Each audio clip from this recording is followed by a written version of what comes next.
What they should have done is they should have broken Soldier Boy back out of his cryo thing. Now they've got both the father and the son ready to, destroy the Holy Ghost that is Homelander. have both of them be the ones that do the holding, and then have Kimiko or whoever they've selected do like the depowering, but it depowers all of them. And then maybe in that Soldier Boy dies, and then MM gets to have his moment of, I didn't get to kill you, but I did get to forgive you. And then, bro, I'm great. I'm amazing. Hold on. Hold on. And then time to give him the Emmy right now. Yeah, give it to me. And then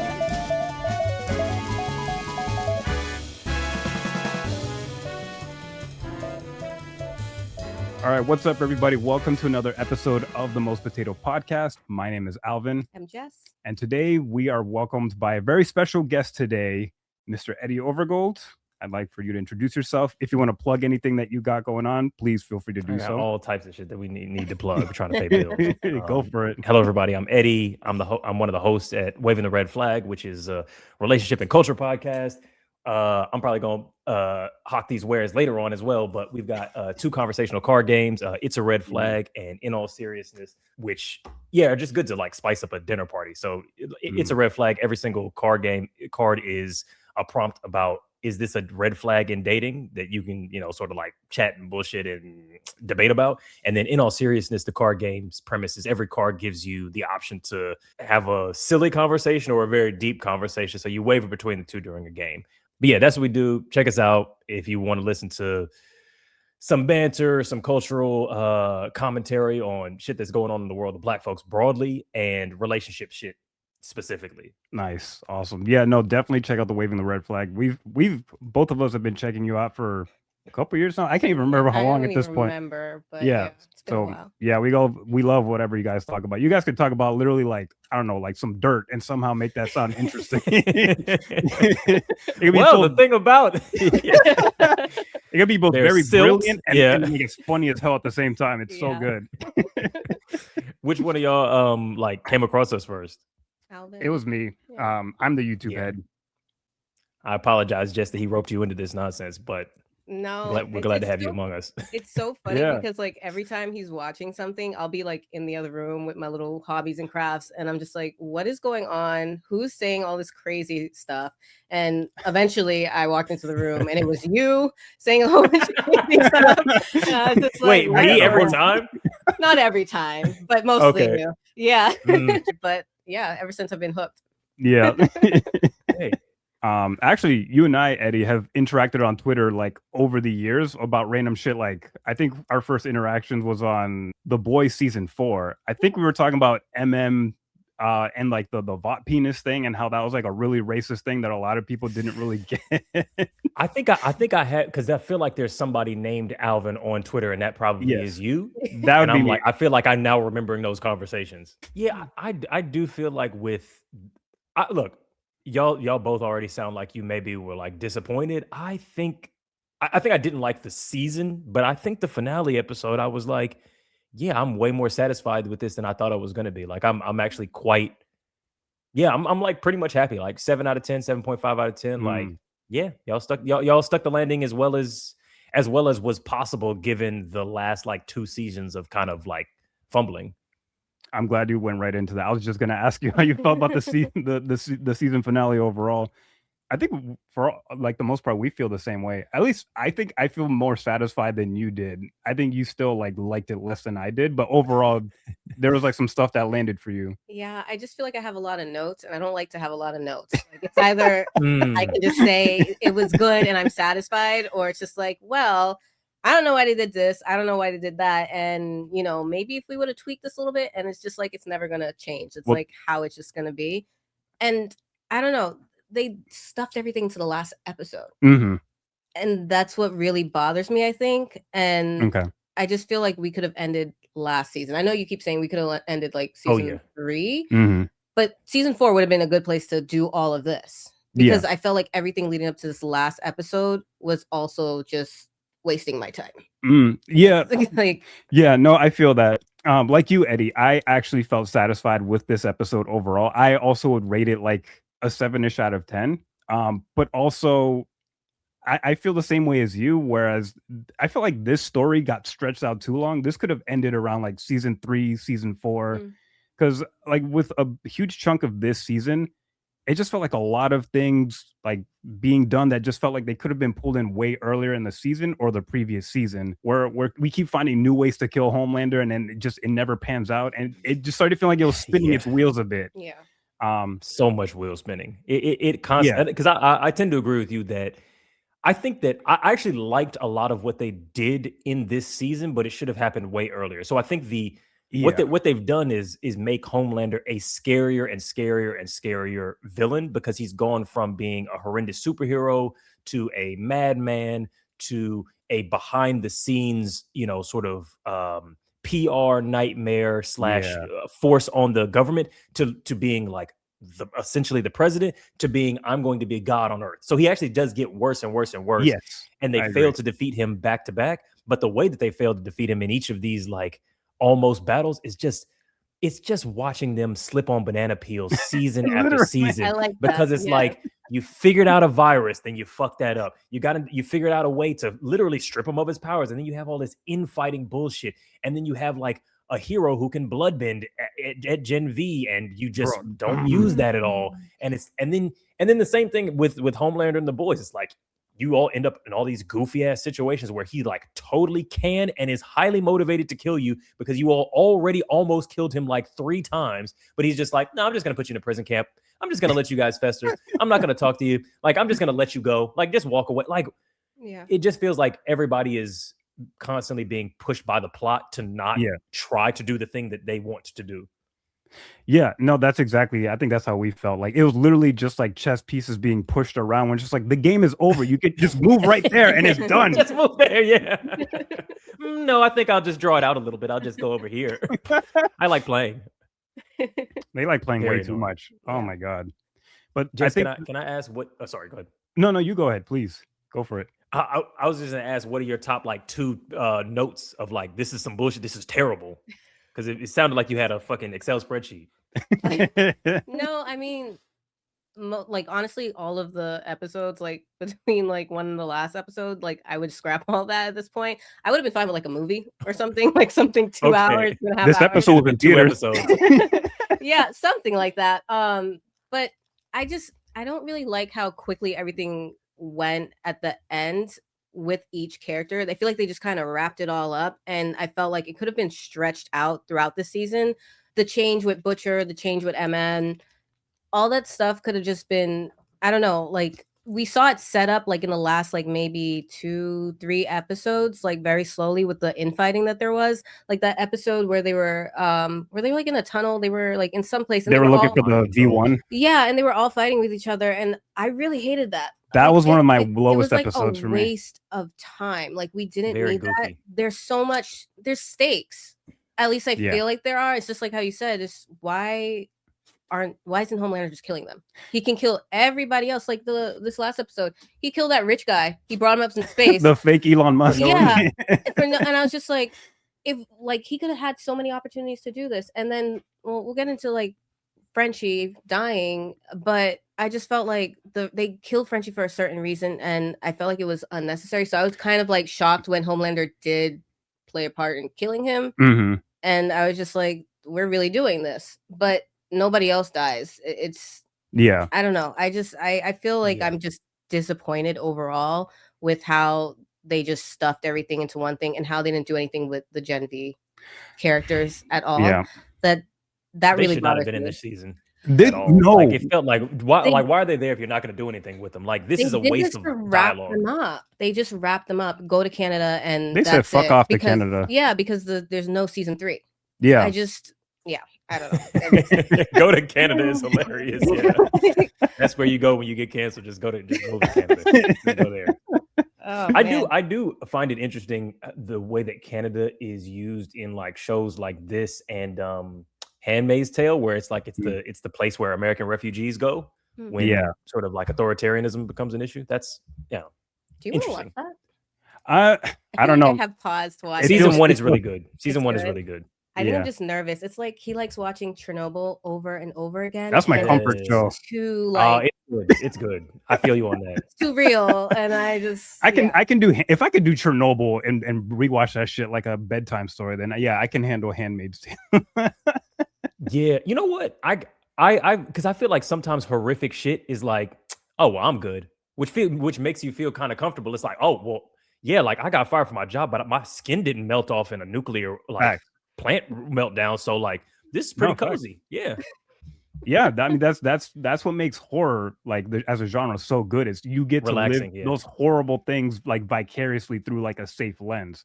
So for whatever reason, that's like a comfort for me. So it's cognitive kink, basically.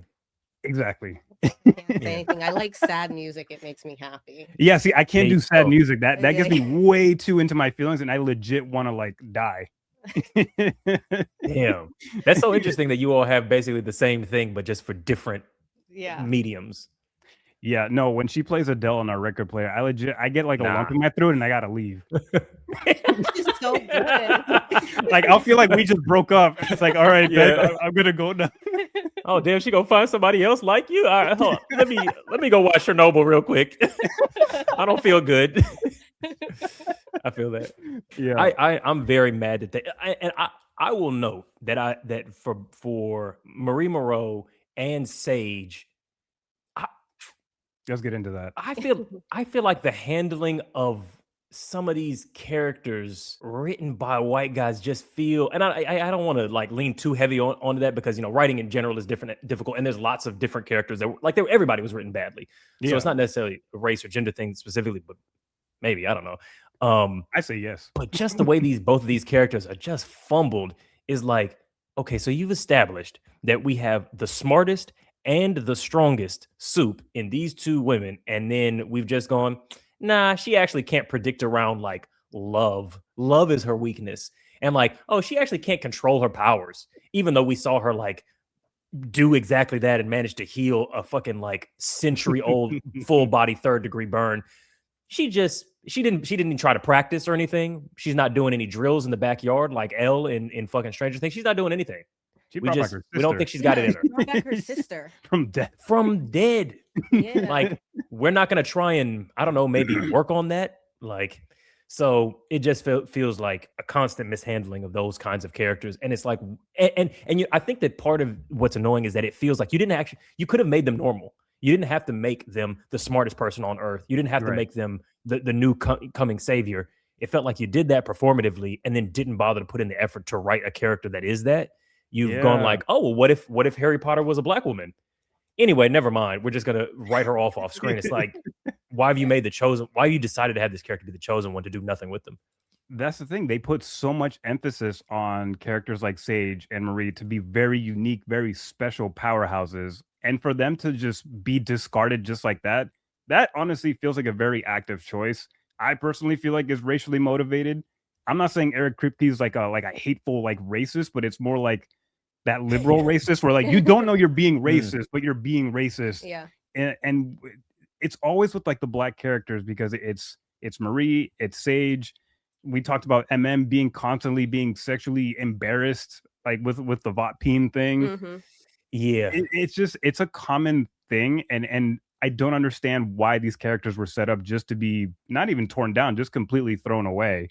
Like I was really upset with like the mishandling of the Genv characters. Yeah. It's fine if you want to cancel season. I don't think Eric Kripke had like the control to cancel or not cancel. So that was an Amazon thing. Yeah. But you wrote these characters in the story. Like you didn't have to focus so much on like repeating the same stupid beats that we've had with the boys already. They've already done the same squabble 2 seasons ago. You could have done a lot with these characters. I'm really upset that we didn't get a showdown with Marie and Homelander. She didn't even have to be the one to take him out. She can depower the motherfucker. He could just take the V out of the blood and be like, all right, y'all handle it from there or something. Just incapacitate. Sister Sage not calculating love. She was literally in love with Godolkin. Like she had a relationship with Godolkin. She had a healthy relationship with her grandmother. She understands what a toxic relationship is with her mom. It's like she never struck me as someone that wasn't emotionally intelligent. She was both like logical and also like she had emotional intelligence, and she's shown before how she calculates for people's feelings. So that 100%. just I She just feel like I literally was did it with Godolkin. Like Yeah. with Godolkin, she falls in love with him, which to some extent blinds her and biases her to what his potential behaviors might be. But she understood and already planned for the fact that he might change his mind once he has power and is healed. And she begs him, like, hey, don't do this. You're being crazy. And he is crazy. She's like, okay, cool. Activate Agamemnon contingency number 37. And then she lets a guy out of prison. He's dead within fucking 30 minutes. Right. So all of a sudden she can't predict for unpredictability is just, I mean, to be fair, I think that what they were doing is they understood Genv is canceled. We're drawing the shit to a close now. We're just going to move a bunch of these chess pieces into a checkmate scenario. We're not going to go through the game. We're just going to go, okay, cool. Soldier Boy, put him on ice. Kimiko, give her Soldier Boy's power within one episode. Like they literally just took a power from one character and swapped it to another so that she could have that moment. Pause with that. Like I had to pause with that. I turned to Alvin. I was just like, why does this woman have this power now? I was so lost as to like how that happened. But you said it was like the radiation and them testing that on her, like they did with him. And it just came out of nowhere. I literally told you, if you're confused, you should be, because this is some bullshit. Like, that's it. Yeah, I couldn't understand why all of a sudden, and I was like, okay, that's why they killed Frenchie, because she's gonna have to activate that, like with Rage. Exactly. And I was just like, okay, and then they got that scene. Yeah, and they moved everything in place. Yeah, but with Genv, I felt like they could have been in this a little bit more. You literally want them to rescue or save and take care of these like basically MAGA head like Homelander like lovers who didn't like make the cut. And I was just like, I don't care about these people. Like maybe if you had like a group of people that totally true, you know, starlighters, refugees, any of those. Thank you. Right. So I just was like, why do I care about this? Like you wasted them to have them do something I really don't care about. Yeah, that was insane. So it just made me feel like, well, I really liked Genv. Like I honestly felt like that show was better than The Boys. At least I liked it more than The Boys, because it was still pointing like a lens at, you know, like the whole Marvel thing and how our government would run if we had superheroes.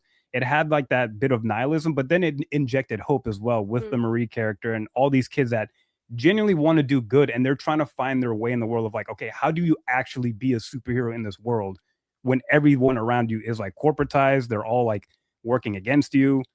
The Boys kind of forgot to like focus on like the superhero of it. It's like, okay, yeah, you're pointing a lens of like, all right, you know, what would happen if America corporatized superheroes? But they never really focus much on like, how do you actually rise to the occasion and do some good? Genv did that a lot with just season 1 and season 2. And just to see that kind of like be like just farted out in this season, just it feels almost mean-spirited. I don't know. I don't know why they were in this season. I think there's a production side of things that where it's just like this is not the showrunners. Like they didn't ask to have their offshoot show that's tied into the main show get canceled, so they can't use any of that stuff in the way. You know what I mean? It's a difficult position to be in. Yeah, that is true, because Eric Kripke didn't have any control of Genv. They had 2 women as showrunners for that one. So I don't think they got to like really intermingle very much in terms of like how to connect the Genv story with like the season finale. Oh, he's not even the showrunner for Genv. No, season 1 had 2 women. I hate that I'm forgetting their names because they did a phenomenal job. And then season 2 was one of the women. So and it says a lot that you have female showrunners and how they handle their characters that are like part of marginalized groups compared to like The Boys, where there's a little bit more mishandling that I noticed personally. But yeah, I think having the 2 different showrunners and them not being able to commingle very much, I think made for like a kind of messy season this time around, because I expected the Genv kids to be part of most of this story, honestly. Yeah. Like that's what they were going to be all throughout. Like they were, because honestly, if you don't watch Genv, they seemed super out of place too. Like, yes, as I was watching it, I was like, I watched Genv and I know who Marie Moreau is. I know who the shrinking lady is. Can't remember her name. I know Jordan, and I was like, who are these people? Who are they? even as knowing them, I'm like, who are these people? Like, why are they talking to them? What's even going on? I did have like one of our listeners, shout out to Poppy Pool on Discord. He made the point that he thinks that what they should have done from the get-go is that Genv should have been the people who broke the boys out of the Homelander concentration camp. That And would then that be would have great. like established who are they. They're getting recruited into it. We get to learn them. And then each of them has to introduce themselves to the boys and thus to the audience. So like, hey, I'm Marie Moreau. I can bloodbend. Nice to meet you, Huey. Like that moment happens. Yeah. But instead we get all these just irrelevant, off the beaten path, talking on a country road porch in moments that is just annoying. Yeah, I would have loved that. I think that's a really awesome idea because that would have just established right off the bat. It's like you establishing the stakes. You've got these two groups coming together. Now I'm even more upset that we didn't get that this season. Because they ended Genv with recruiting them. A-Train's there, like Annie's there. Like, come on. Yeah, A-Train kind of just discarded him too. He's also another character I felt like was just tossed. I don't know, Eddie, how did you feel about A-Train's demise this season? Like, did you feel anything at all? It was so quick. I was just like, what the hell? They tried to recreate the same scene from episode 1, season 1, where he runs through Huey's girlfriend, and then this girl looks kind of similar to that girl, where he like narrowly misses her, which is like one of the few good things that he does. But then he's instantly just like smashed like a bug, and then we just move on to the next thing. Oh, it's because was that when he was running from the scene away from Homelander, and he almost hits a Robin lookalike. Yes. Yeah. I don't even remember that part, but now that you're saying it, it started coming back to me. Yeah, the whole way that he was done, I appreciate him having an arc, and I appreciate him saying those things to Homelander and saying like, "You're pathetic, you're worthless, you're nothing." The way that he died. Honestly, I thought that he was going to come back because I was like, he died in a very sort of like, he died in an oddly dignified way. Like people don't die like that in The Boys, where you have a very ginger, demure, like neck snap, paralyzed, and you're dead. Yes. And then you, sorry, I'm just sexy and dead. It's usually like, yeah, your asshole gets ripped out, your fucking teeth get all knocked out and shit, your fucking eyeballs get exploded. It's always very visceral. Right. I think that was probably the least gory death that I've seen, I think, on The Boys of anybody, which maybe was to the point of like, well, he gets to have a dignified death because he lived a dignified life at the end by turning his arc. So it's like that that's why he got that kind of death. The same as like, the sort of death that Frenchie gets and the death that Butcher get, which are, right. They don't get their head fucking blown off like Homelander. They don't get their arms ripped off or, a bomb go off in their intestines or anything like that. Yeah, but I thought it was fine. I think it felt like it hit the emotional beats, especially because he had just saved them. I think the fact that he died alone felt really sad, Yeah, but it did feel like he saved his family and he saved the boys and that kind of thing. So I think I was happy with it. Like 6 out of 10. Nice, good death. Good death. Yeah, good death. Yeah, would do again. Yeah. No, I love that you interpreted that as like a dignified death because you're right. We did notice that it was really just like a little neck snap. It wasn't anything super gruesome. Because isn't Homelander kind of like he's brutal? He'll smash her head in. Yeah, but he likes A-Train for some reason. He has a soft spot for him. Yeah. He felt very hurt being betrayed by him specifically. Which I don't know why. Nobody likes you. Like, yeah. Though I think even the people that he's killed, also the way they write Homelander is just like everybody has plot armor around him. But the way that he killed Noir 1 was a similar level of closeness, but he killed him in a quite undignified way. Like he punches him through the guts and rips all his intestines out. Yeah. So I don't know why he killed A-Train that way. That felt like it was for the audience. I think if he had his druthers, he would have popped his head or ripped his fucking arms off or broken both of his legs and watched him scream, but he didn't do that. Notes, Notes. Yes, yeah. They do consult me when writing death scenes for The Boys. That's what I do on the side. Yeah. Speaking of deaths, how do folks feel about the Deep being gone and the way that he was gone? I'm not satisfied. Not enough. Muy fácil. Not enough. It's like Cersei in Game of Thrones. Like it's just it's a little bit better, at least very slightly. I mean, yeah, it's a little bit more. It wasn't a pile of rocks, but it was just I wasn't satisfied. I just wasn't. I wanted what happened with Homelander. I wanted that to happen with the Deep. Everybody could have like been begging like bitches. That would have been fine. Like he didn't do that enough, and I didn't like that. Annie was just like, Homelander doesn't really care about you. Like, are you really going to do all this? I'm like, stop trying to talk him down. Yeah. It's like, you can't. Like, just kill him and get back to killing Homelander. Yeah. Yeah, no, I'm glad that you brought up the point about Annie like trying to talk this man down out of like being away from Homelander's grip. At this point, I'm just like, bro, it's done. Like, you gotta wipe this dude out. This man sexually assaulted you. Like, did you forget? This dude's like stuff in your mouth. The show forgot. Yeah. The show forgot. It's just like, I'm sorry, but like if something like that happened to me, I don't think I would have nearly as much grace for someone that there wouldn't be enough seasons with the D in it. That's what I have to say about that. Like, he'd be dead in season 2. Like, yeah. Yeah, so I was kind of puzzled about the whole sequence with Annie and the Deep, because first of all, I was very confused as to why she pushed him all the way to his domain at a beach when she did not even know that the fish and the sea life have beef with him. Like, she didn't, because I thought that was specifically intentional. I thought that was exactly why she did that.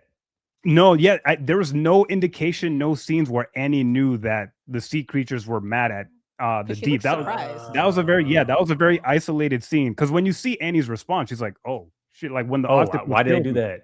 Yeah, she was very taken aback. So I'm like, okay, you flew from the White House all the way to the. Why would you take the game to like his hometown? Nah, advantage? I think she knew. I think maybe you're right that she technically shouldn't have, but that scene read to me as somehow she knew, and she was just expressing like the same kind of surprise that they express in every death scene, where they're just like, oh yeah, I blew up the bomb in his asshole and he blew up, but like I'm still kind of surprised at the gore.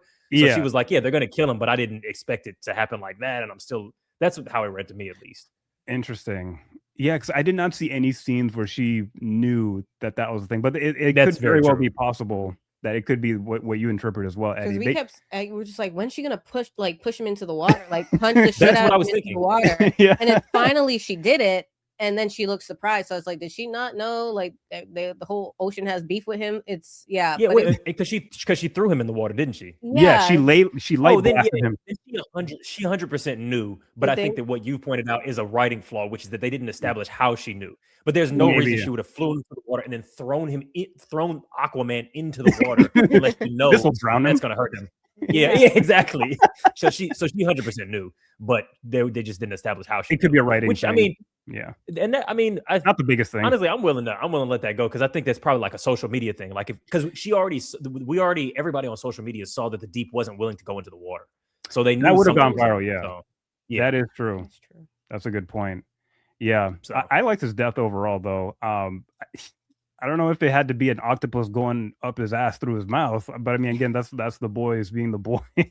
I didn't think. I thought it was too dignified. I thought it was way too dignified. I thought the ass to mouth tentacle fucking kill was like too easy. I don't know, too easy, way too easy. Because I'm like, the fact that it's Annie, that makes 100% sense, and and this death should have happened way before. Like, it should have happened during their fight at the fucking Triangle building.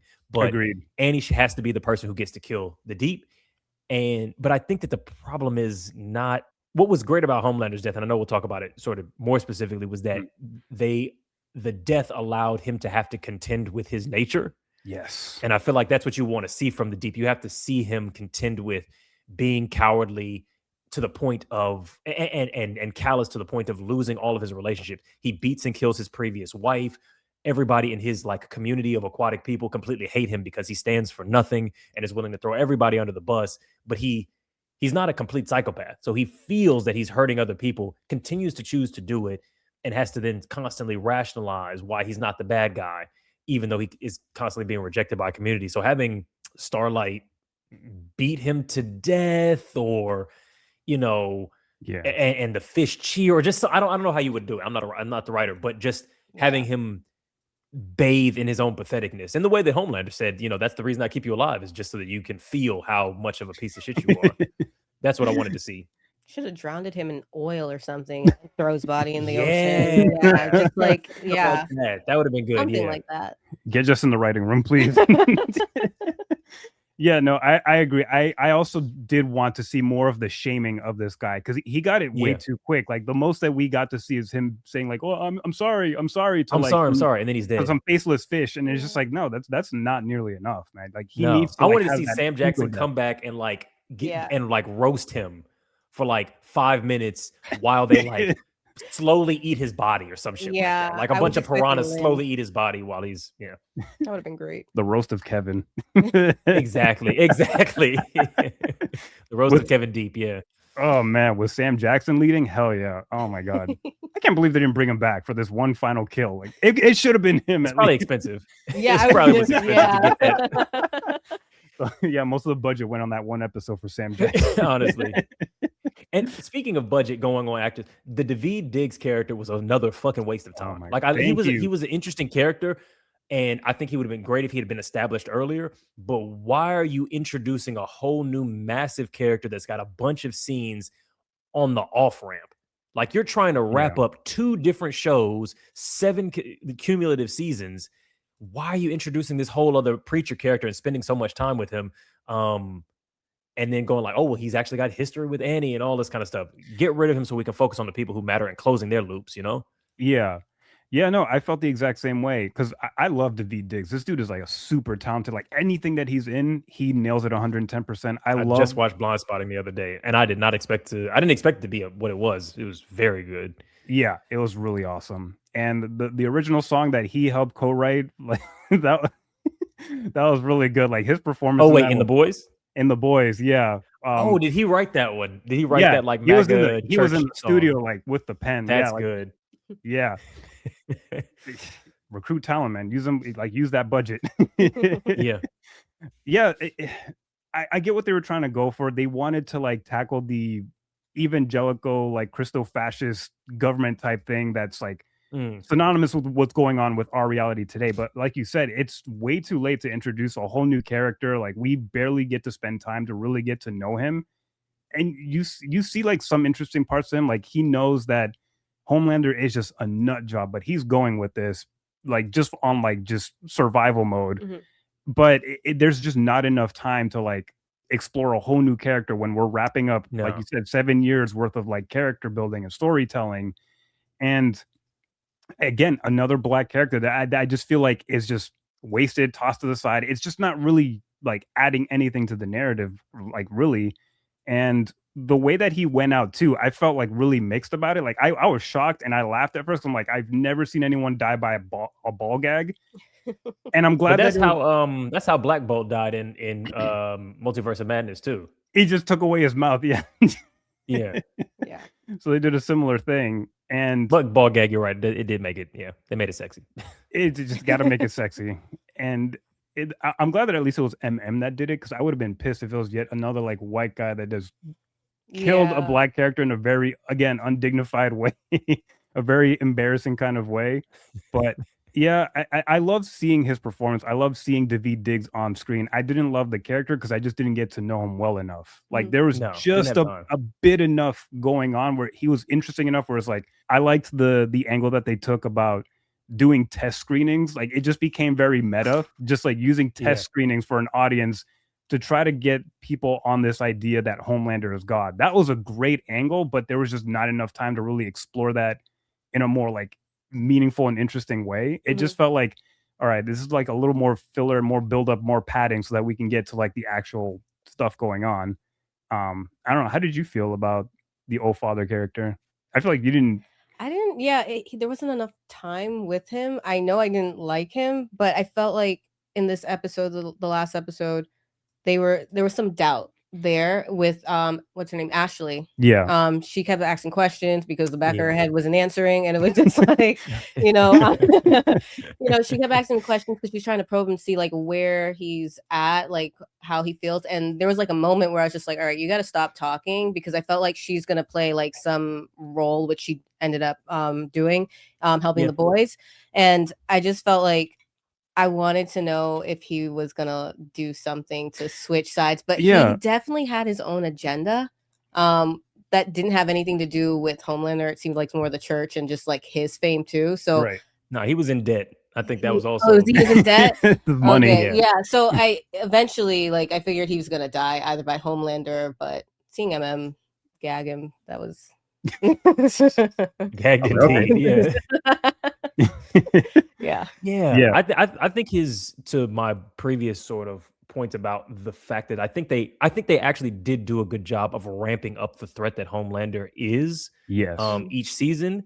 I think they fumbled a bunch of everything else around it. But I think adding the church element of like, okay, especially because they're trying to do this Western authoritarian, reflecting our world, but amplifying it satire thing. It's like, okay, cool. Well, he's kind of already president. How do we amp this character up even crazier? Okay, what if he convinces himself sort of narcissistically that he is God, and that's the way that he uses to heal that father wound thing that he's got. So it's like, cool, now we get to rope in the evangelical church of the right into this. I thought that was great. They just should have made Father a really minor, like he should have been about as significant as like the mind readers, which is just like, cool, he pastor guy, he's one of many people who are enacting this, but we don't need to see a whole bunch of screen time, He need to have been married to Ashley. None of that needed to happen. I did not need to see any of that. Like, what the hell was that? Oh man, how did you feel about Ashley's, like, she kind of had like a bit of an arc? I feel like she should have fucking died. She's just as complicit as anyone else in Vought. Like she's the deep. Because I feel like they because what Ashley is a probably an inadvertent commentary on white feminism / sort of girl boss capitalism sort of stuff rolled into one ball is how I saw her character. But I feel like they just never really, they laid out all the problems inadvertently, but never really quite examined them, and just really painted her as primarily as a victim instead of as a perpetrator, which I think is inaccurate and the wrong lesson when we're mapping it against our world. I don't think I was ever rooting for her. So it kind of sucks that she didn't die at the end, but I felt like it wouldn't have really mattered. I mean, they arrest her, the FBI, she's not president anymore, and that's I think she just gets like impeached. I don't know if she ends up in prison. I thought she was in a cop car and it was like FBI. I think she was in a limo or something. Oh, did it? I don't remember. I can't remember now. I think it was a limo. She was actually doing pretty good by this. Yeah. No, because she wasn't arrested because she had her hands on her heads, which means she wasn't cuffed. Yeah. Okay. She looked mortified, but not like, oh, I'm going to jail. Yeah. That at least could have been her fate. If she wasn't going to die, at least be in prison. But I mean, jail or something. Because A-Train gets his redemption arc, which is so much more like he commits to it. Ashley, you'll notice, because Ashley doesn't have a redemption arc. What Ashley does is I have betrayed Homelander at the very last second when I realized that he is no longer the correct thing for me to do. And now the wager that I've been making since season 1, which is that I would rather be an oppressor than risk the possibility of being oppressed, even though I'm always kind of in danger in the Hall of the Seven. But at this point, she's just like, okay, there's no way I'm not going to die. I guess I'll just make a split-second decision, say these guys, and I'm not going to help them. I'm not going to run in the room with them. And if they die and lose, I'm not going to get blamed for it either, because they're not going to be able to tell Homelander that I fucking did it. So she really didn't make any moral progress at all. It was a purely self-serving thing with a fully built-in contingency that she was going to be able to deny her involvement in either direction. So it's really just like a pivot more than it was a lateral pivot. It was a pivot. Yeah. Because I'm thinking she makes me think of Marjorie Taylor Greene. Like, people are like, some people are like liking her after leaving Trump's camp, but it's like, no, she still likes racism. She's just like, I don't like how you're doing racism. Like, it's no longer benefiting me. Let me do my own thing.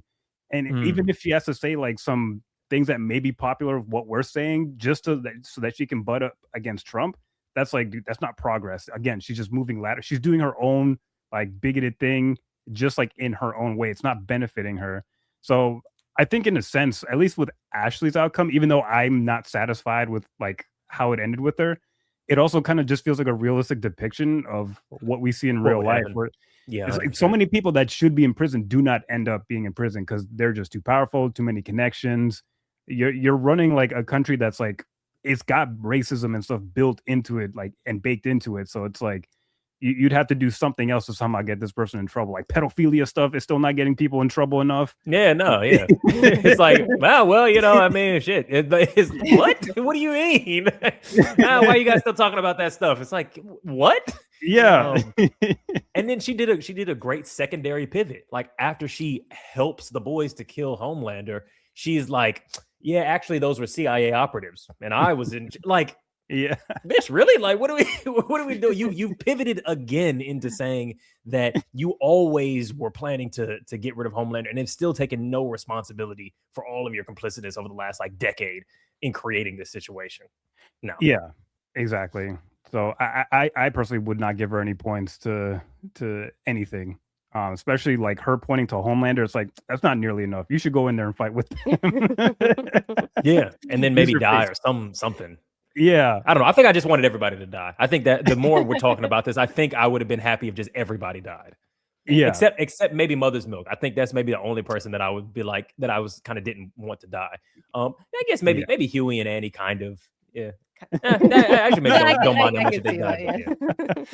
But MM getting his ending, I really found quite nice. Like that, and that his ending isn't revenge and it's not violence. It was just like, I'm good. I'm gonna adopt Ryan, and I'm gonna remarry my wife, and I'm gonna be back in my family's house, and fuck all this, boom boom, shoot 'em up action shit. I'm just gonna be a father now.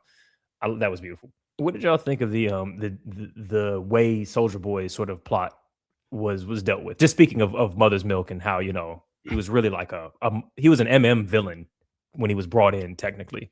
I'm just mad that he's just back in a tube again. Also, it's just like a waste of time with Sage and her miscalculating all that stuff. We gotta save him for Vought Rising. Which I'm not. Oh, is Vought Rising going to be an hour time? I think it's a prequel series, but I don't know if they'll do like a jump cut at one point to him waking up again in modern day. They would have to. Yeah, probably. Because why save him in a fridge again? You could have just had him die too somehow. Yeah, I just feel, I don't know if MM seems like he's in a good space now. Like he seems like he's got a happy ending, but he's doing Pilates. Yeah, like Soulja Boy's still out there though. Yeah, they kind of dropped the ball on this subplot. There was so much going on that they wasted time on. They could have tidied this one up perfectly, because when we see see Soulja Boy for the first time, he is catatonic with fear and trauma, and that I feel like never got resolved properly. It's sort of like they just put that in the back burner. Every time we saw Soulja Boy, it was really anything to do with like finding the V1, something to do with Homelander. And their dynamic just never felt like a fully fleshed out story right there. And then they just completely forgot about MM's story with Soulja Boy. So I feel very like unsatisfied with how they handled that, because they technically didn't really handle anything. They like introduced like the conflict and then they kind of just like dropped it. I think a couple times the character's literally told by Butcher like to put that aside, so like, it's and eventually we all have to put it aside. So I think it kept getting pushed, and I thought that something was going to happen.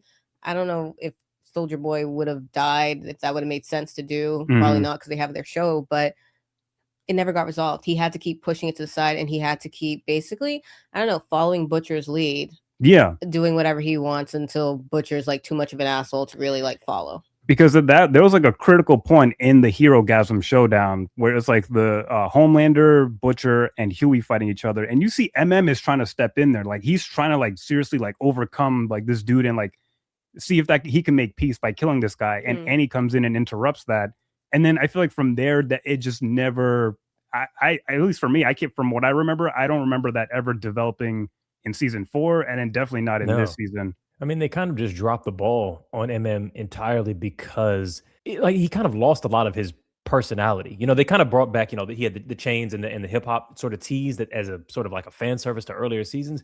But you remember he's this like highly meticulous, highly clean. He likes doing dollhouse dioramas, and he's got like severe OCD and hypochondria because of that developed directly from this trauma. And then one day they just go, yeah, he's cured. Just because from being in the concentration camp, that cured him of his OCD. It's like replace one trauma with another. Yeah. Like they just threw it away, and they were just like, oh, the thing that we thought would have resolved it, which is him getting to confront the cop that killed his father. We're just not going to do that. So he just cured it off screen, just so that we don't have to worry with him, always wiping his hands with wet wipes and shit. That's just kind of annoying to watch. So let's just say that he's fine. Which is, same thing they did with Kimiko. They were just like, yeah, no, she's just good now. Like, she can talk. Oh my God. With Kimiko, that was a really weird, bizarre journey that we had with her too. Like, I almost forget that she had like her own personal goals and shit. There was like, what was it? Season 2? Was that like when Stormfront was introduced? She had like a whole subplot where I think she was looking for her brother. Oh, he dies. And then he gets killed by and then And then I just feel like at that point, I'm like, okay, I feel like there's no story with this character. And then I'm confused as to why whenever she talks this season, she sounds like a middle schooler who discovered swearing and porn for the first time and just won't shut the hell up. And I was just like, I don't know what was the point of continuing her and Frenchie's story. I never bought into their romance. Like, it got really tired by like season 3, season 4. It's just never something that I bought into. And I'm like, you could do so much with a character like her. It never really felt real. Their romance. Yeah. Yeah. But It felt sorry, like he was just trying to like protect her and do right because of all the wrong that he's done like in his life. And I felt like, okay, you're gonna protect her. She's almost childlike. So them having a relationship just feels, I don't know. It's like she could talk and now she's mature and now they have all these sex jokes and they're just like fucking all the time. I'm just like, I guess. And then she reverts back to like not speaking for a little bit when he dies. I just, it's for about 5 minutes. Yeah. Just so we know that it mattered to her. Right. I'm sorry, but the death of Frenchie didn't move me much because it was just so bizarre. Yeah. It was so strange. I thought when Homelander left him alive enough, I thought he was gonna come back once Kimiko and Sage came out of that, that metal wall, because he knows that he can't see through that. I forget what the material was called. Zinc. Zinc. Thank you. And I thought that it was filmed in a way that I thought, okay, he's laying out a trap, because why would you just like split his little belly and then let him bleed out a bit? But he literally just did that and then just did the whoosh thing. The Soldier Boy, the shit, and then just that. Yeah, because I honestly, and this just is the plot armor shit that they've been doing since season 3. Because season 1, there was no plot armor. It was like, these are people who are terrified of Soups who can kill them with a fucking finger. So they're under, a mile of concrete. They're sneaking in different ways. They're doing all these kind of, that first season when Homelander flies over to try and find Translucent, it's like, oh, this is regular unpowered people trying to fight Superman. That's what this looks like. Yeah. Tell me why, if someone showed you a box and said, hey, this is made out of a thing that you can't see, and the people that are definitely in this building are nowhere except for this little box that you can't see, and you walk up and go, you know what? I think I might search in there. I have a feeling that they're in there. And as a matter of fact, technically, since I have superhuman hearing, I can hear and smell that they definitely are inside this box I can't see inside of. And then you go kill another guy, and then you just go, nah, there's probably nothing in there. And then you just leave. It makes no sense. Yeah. It makes no sense. He would have killed Frenchie and been like, okay, guys, I'm coming for you. I know you're in the, like, he had the logic of like a 3-year-old playing hide and seek for the first time, where it's like, where could Dad be? I don't know. Is he maybe in the closet, the door of which was closed? Made no sense. No type of object permanence. Yeah. Zero object permanence. He should have done that, because they already did this bit last time when Huey was in the zinc pipes, and he literally just started lasering the pipes randomly. He would have at least done that. Yeah. Exactly. That's what came to mind too.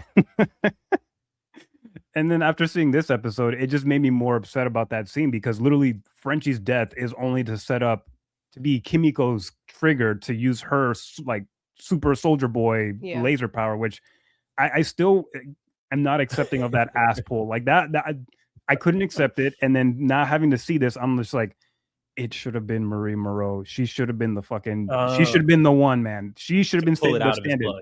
Yeah, you don't have to be the one to take all the glory. Like it was perfectly handled right there.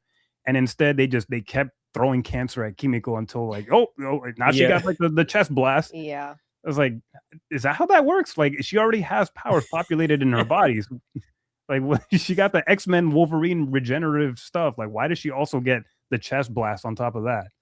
I mean, because they did establish that, like, the way that they gave Soldier Boy that power is that it's irradiating a person who's already got V is a way of creating that power. So it made sense. It just didn't make sense that they were able to replicate like 3 decades of Soviet science in like a weekend in a rusty old school, like without Sage. Like, maybe if they had Sage to begin with, I could see it, but like they were getting kind of close. Yeah, it didn't make much sense to me. Yeah, but if we were rewriting that finale, one of our listeners also said that Starlight should have gotten the, like, if they're going to do the ass pull and go, Soldier Boy kind of having this power actually is, to be fair, would it have been satisfying for Soldier Boy to be the one who strips Homelander of his powers? I think Kimiko doing that actually maybe is more satisfying, like for it to be one of the boys. I don't know. What do you all think? I actually always expected Soldier Boy to be the one to at least depower Homelander, maybe not kill him, because since season 3, I'm just like, I don't see any way that Soldier Boy could ever be on Homelander's side. Like, he hates this dude. He literally calls him like a creep. Like, you're my son, but you're fucking weird. Like, I do not get a sense of him ever developing any affection for him. Like, the whole thing of them like sharing their love for Stormfront, just it feels very forced because she hasn't been a relevant character since she died. And I always saw and I always envisioned that, okay, it's gonna be Soldier Boy at some point. Somehow, whatever his motivations are, he's just going to end up being fed up with this guy. He doesn't have to be a good person at this point, but I see him chest blasting Homelander. If it wasn't him, I thought it was going to be Marie depowering him, or I thought the virus would somehow play a role in that, and that never came to fruition. Yeah, no, I thought Soldier Boy would be the one, and it would have made more sense to me. I would have liked that better because it would hurt Homelander. Like, nobody loves this guy. Nobody likes this guy. And I feel like his I just dad want took him his to powers, yes, and I just want him to hurt. Like, he didn't hurt enough for me. I think that would have been better. I mean, I see why they wrote it the way with Kimiko, but I think for me, I would have preferred if it was Soldier Boy. It would have just, I want him to realize like everybody hates you. Like, you want to like have this relationship with the father and the son, and it's not going to happen because you're just that terrible of a person. Like, you're an abomination basically, and you're weird. So I just I think it would have been better if they did it that way, because you see like a bunch of different people on his camp just jumping ship, or he doesn't deem them as like worthy enough or like believing enough. So I feel like it would have played into the whole like everyone's against you. Even your own team, just they can just tolerate you for a certain extent, and then when you go too far, they're going to turn on you as well. And that was getting to him too. Everybody, he's like listening to everyone's heartbeats. And he's just like, why are they scared of me? I'm like, I wonder why. Yeah, it makes sense. Nobody wants to be around him. Everyone fears him. And when they were doing like the room with all those people in there, and they were trying to see like who's a true believer, I just feel like these people have to just be as deranged and crazy as he is. That's the only way. And that's not very common. Yeah, it's like there's not that many that type of crazy anyway. But it's just, it would have been better if it was Soldier Boy to do it for sure. I want him to like hurt emotionally because they can kill him, which they do eventually. But I want him to just like know that he sucked. Yeah. But I will say, I think he does get emotionally hurt enough, at least with this finale. It may not be from Soldier Boy, but like he gets like, first of all, just it was good. It was good. My god. Just like the initial like attempt at Homelander trying to bring Ryan back in, like just like one last attempt to try to bring him in, and Ryan's just like, no, I'm good. Like you have your racist dad, so you don't need me. Fuck you. Like he doesn't even have that. Yeah, he doesn't even have that. So he reads this man for filth.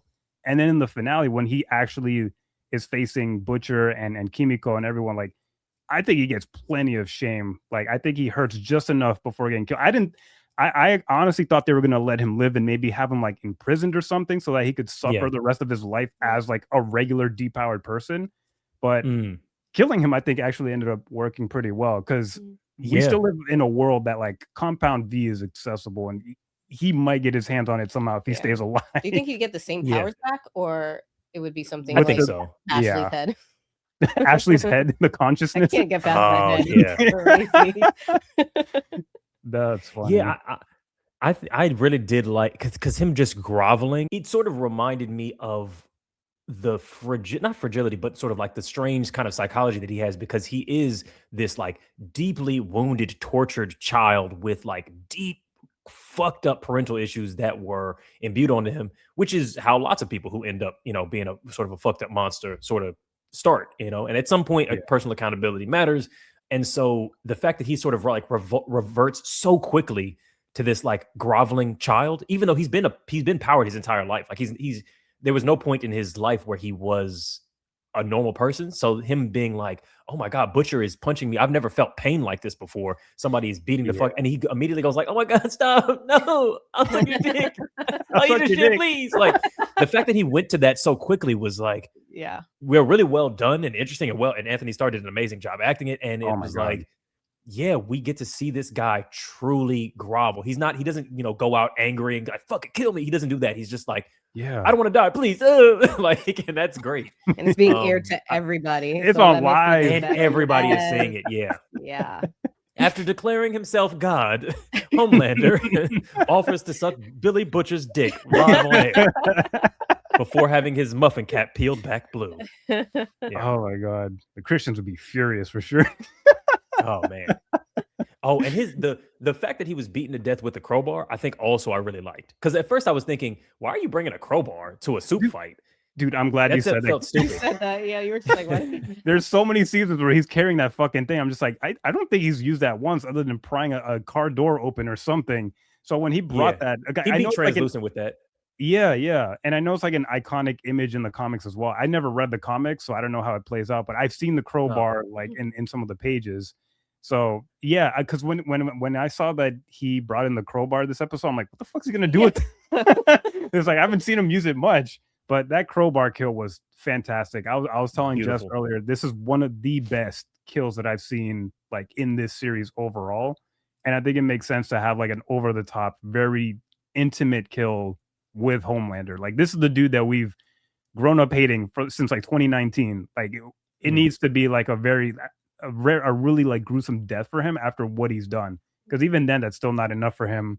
That's like years of torment that he's done to people. Yeah. I was satisfied with it. His acting was phenomenal. I saw this Twitter thread going on where it's just like, all right guys, like let's have this conversation. Is Anthony Starr's Homelander performance as legendary as Heath Ledger's Joker? Like that's the conversations that I'm seeing now. Which I'm just like, I'm gonna say no, but it is very good. That I would say it doesn't quite hit that, but very, very high. Yeah, What do you I feel think? like I think it's close, because I feel like I could imagine like another actor taking on that role and doing probably as good, but I can't Homelander, picture you who. mean?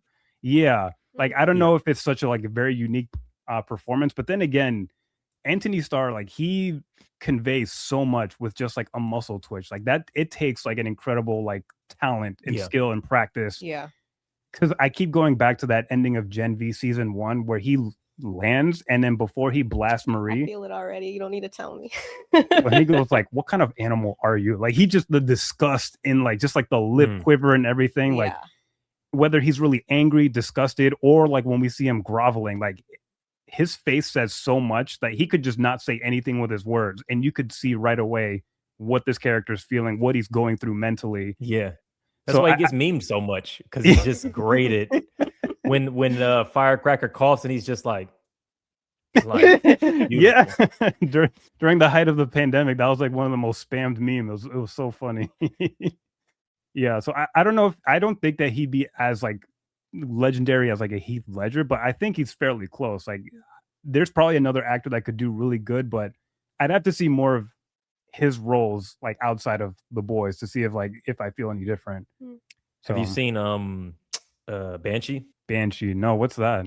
That's the role that he, like, I would say that's the role that put him on my map. So this is a show that he did maybe like 5 or 6 years prior to The Boys, where he plays like a criminal who ends up being like the sheriff of this like small town. And it's, what would I compare it to? It almost feels a little bit like the small town vibe of like True Blood, but it's not fantasy or anything like that. He plays this Detective Lucas Hood, but it's great. It's it's impossible white man trope a little bit. It's kind of like Mayor of Kingstown. That it's very similar to Mayor of Kingstown if you've seen that one, which I would also recommend. I haven't seen that one, but I hear really good things about it. Oh, can we watch Banshee on HBO? Is that what it's saying? Yeah. You just looked it up. Yes, nice. It's very good. Like the first like 2 seasons of Banshee are really, really good. It's just over the top gonzo kind of like almost like traditional down home action hero. Like this guy can do anything kind of a vibe, Reacher, all that kind of stuff. But it's sort of weird and grunge. Like he's got this like Oracle style like tech person that works with him and all this kind of shit. But it's really good. Yeah. Nice. Well, out of this watch list, we're always looking for new and old stuff that we've never seen before. It's complete and finished, like done. It might have got canceled. I don't know, because I think I stopped watching it before the end. But the first, but I don't mind that kind of stuff. I'll watch. I literally just watched Night Sky with J.K. Simmons, which was canceled after one season. And I was like, yep, I guess I'll just watch this one season. Shit ends on a crazy ass cliffhanger. They don't explain nothing. And I'm like, yeah, I'm happy that I went on that journey. Yeah, no, I'm used to that. I'm used to watching anime that will never come back after 2 seasons. So I'm built for that. I hate that. Oh my gosh. I have to do okay. So Jess, you might want to avoid it, but I'll probably check it out, but I hate when that happens. I'll be watching and then you'll be coming in and then suddenly you'll get hooked. Yeah. That's how like, oh, but then what happened? Okay. Yeah. Literally. That's just, yeah. With Butcher's death though, or actually before Butcher's death, just the pivot to seeing Butcher become the villain, I felt like that was like a natural progression to me, but I feel like this season they kind of forgot that Butcher was like a psycho by the end of season 4. Like I thought Butcher was gonna have to be a whole like co-antagonist along with Homelander, because like now he's got like this basically like a venom parasite in him that's just like, all right, you killed Victoria Newman, like you've gone way too far. Yeah. Is that bad that that's where I drew the line? I just felt like she didn't need to die. No, she didn't. I didn't want her to die. Are y'all sure? I feel like it was. Everybody was so mad at that, and I was like, "Yeah, that's fine." Am I tripping? Why? Why do you think that was fine?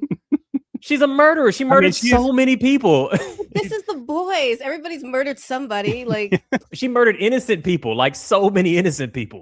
She was the best guy around. What murder?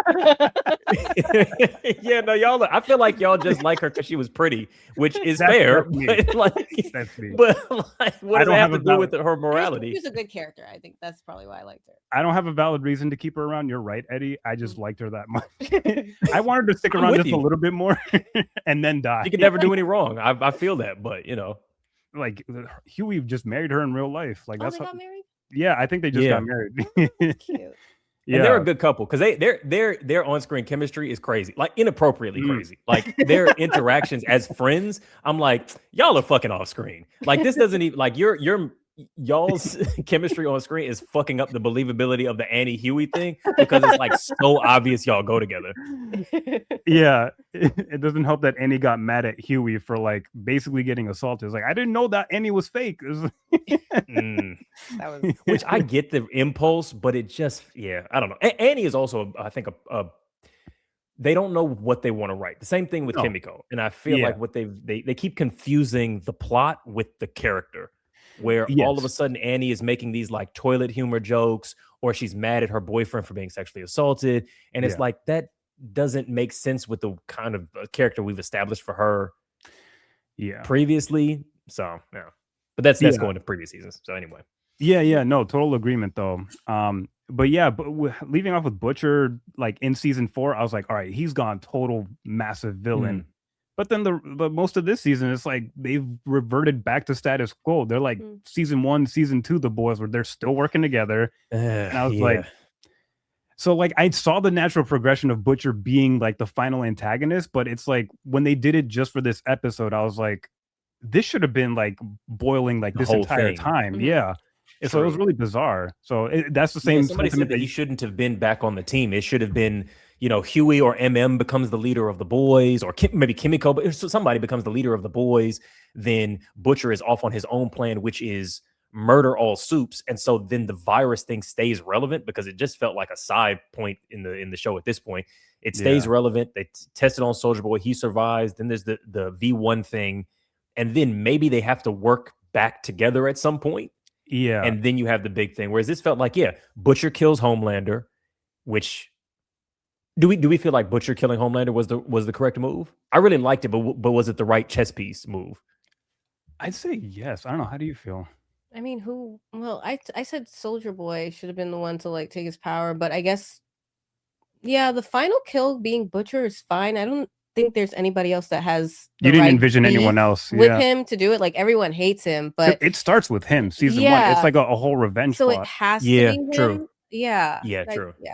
Because then that just presents the issue of, if we have Butcher do the kill, how do we smoothly make a villain kill a villain and then the good guys kill? You know what I mean? Like the moving parts of going, okay, Butcher has to kill Homelander, but he has to in that moment retain all of this evil enough that when the boys immediately try to kill him after that, it makes sense.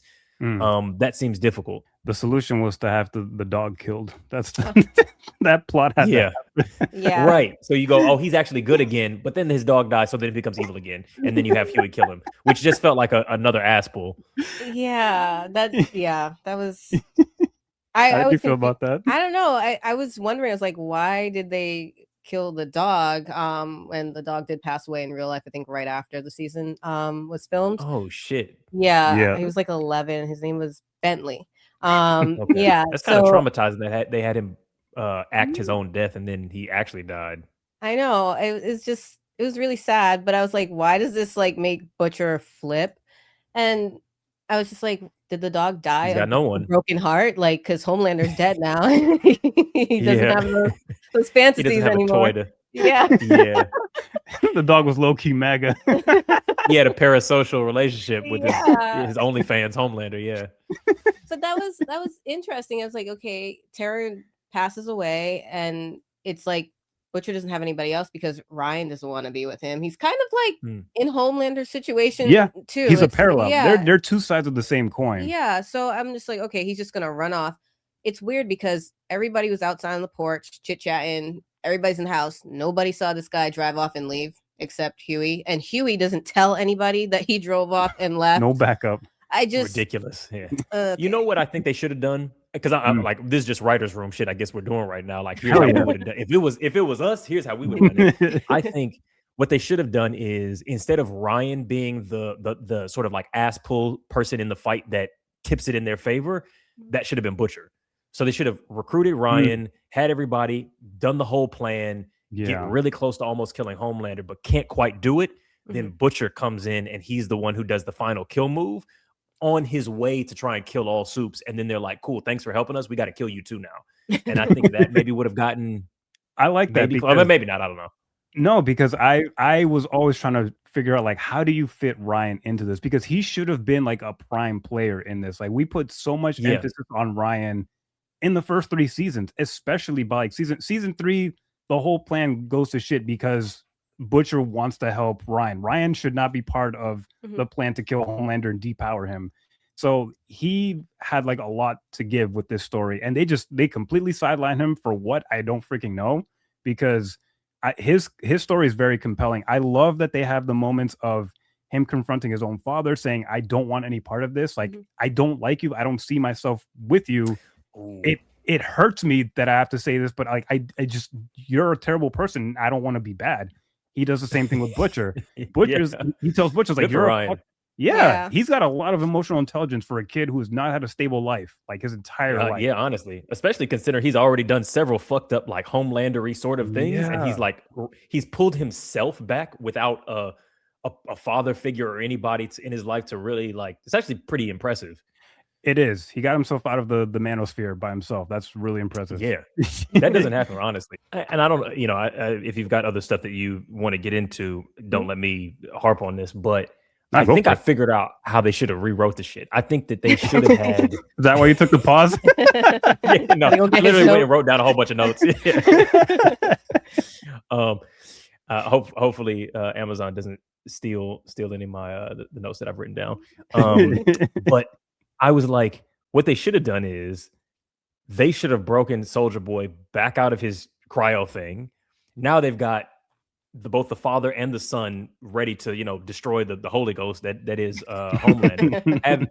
have both of them be the ones that do the holding, and then have Kimiko or whoever they've selected do like the depowering, but it depowers all of them. Yeah. And then maybe in that Soldier Boy dies, and then MM gets to have his moment of, I didn't get to kill you, but I did get to forgive you. And then, bro, I'm great. I'm amazing. Hold on. And then time to give him the Emmy right now. Yeah, give it to me.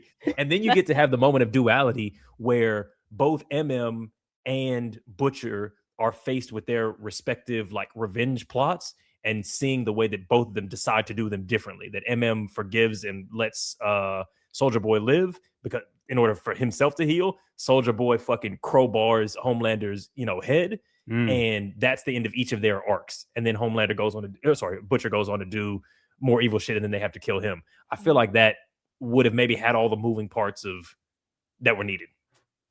Yeah, I could see that. Again, it feels frustrating that like us fans are coming up with more cohesive ideas than what we saw. Honestly, yeah. See, not It probably satisfying. would be bullshit if you filmed it, but I don't know. Yeah, so I'm like, They could cut an episode and gave or put a training montage for Ryan because Ryan can't fucking fight. He yeah, can't. no, he's trying his best. He is. But like he has didn't think he could fight. he can't. I mean, he gets some good hits in, but we don't get to see him actually Wait, like. Jess, don't do get me like active. that. What is? I thought that he was. I thought he did pretty well. He's just weaker, but Nah, I just feel like okay. he's supposed to do karate moves. Something Cobra Cobra Kai Kai. never dies. Like let's like Okay. I just like I just feel like he got his ass beat by Homelander. All he did was hightail it back to what, Russia or something, and then he's watching TV, comes in the last minute, throws a punch, gets bitch slapped again, and it's just like, yeah, Butcher's there, so that kind of helps. But I just feel like if we had like a little training montage where he like learned to throw a punch and dodge, then I think that goes back to Eddie's idea of Ryan should have been with the boys team the entire time so that he could get that experience, make the fight more like a little more even playing. But I think he did fine for what he did for someone that's not experienced in the battlefield. He did quite a bit. He got him some good licks.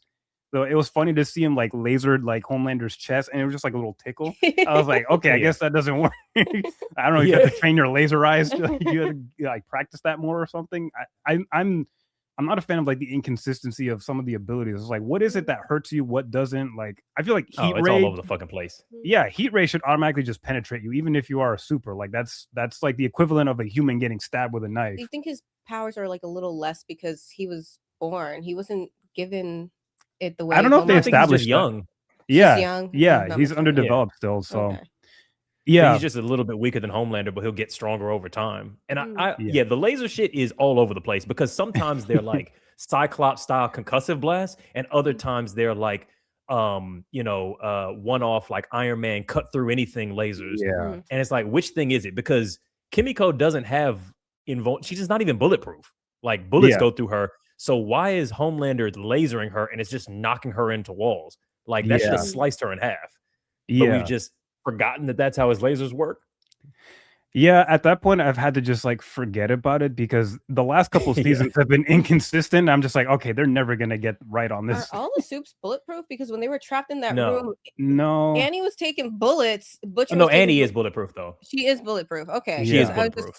I was like, they all have like a baseline strength. Like they could go through walls and shit, but not all of them are like bulletproof. Huh. That's what I've seen. Again, there's like the power scaling is like kind of inconsistent, but I've had to let that go. I was like, at this point, I'll just like burn my brain at this point if I keep thinking about it. But no, Ryan, I think Ryan should have always been in the mix up. He should have always been in this fight because it's his fault. It'd be stupid if he was not involved in any way. Like they set that up from the beginning.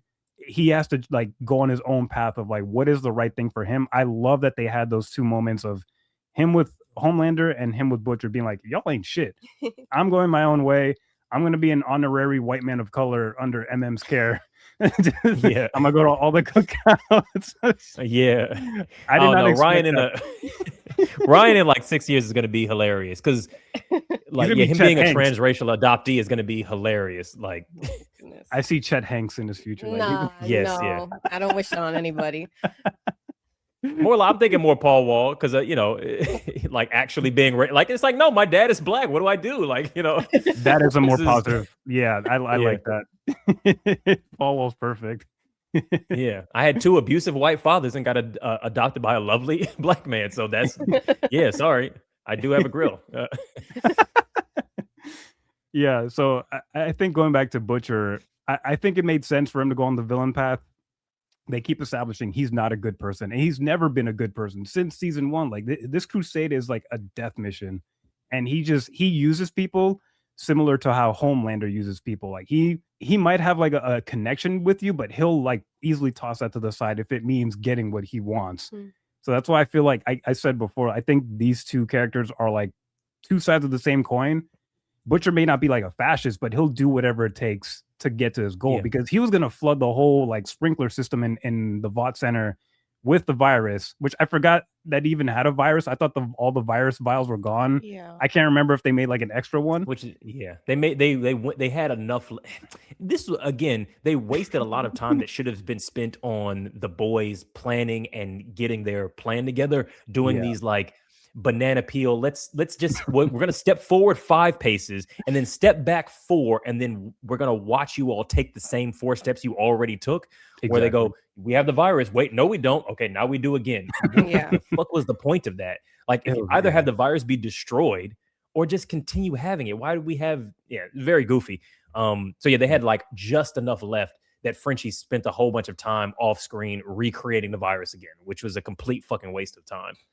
Yeah, which that's why I had mixed feelings about like the finale. It's like I love seeing Butcher being the bad guy that he was always destined to be, but the way that they handled it was just like you mentioned, just a bunch of banana peels getting there.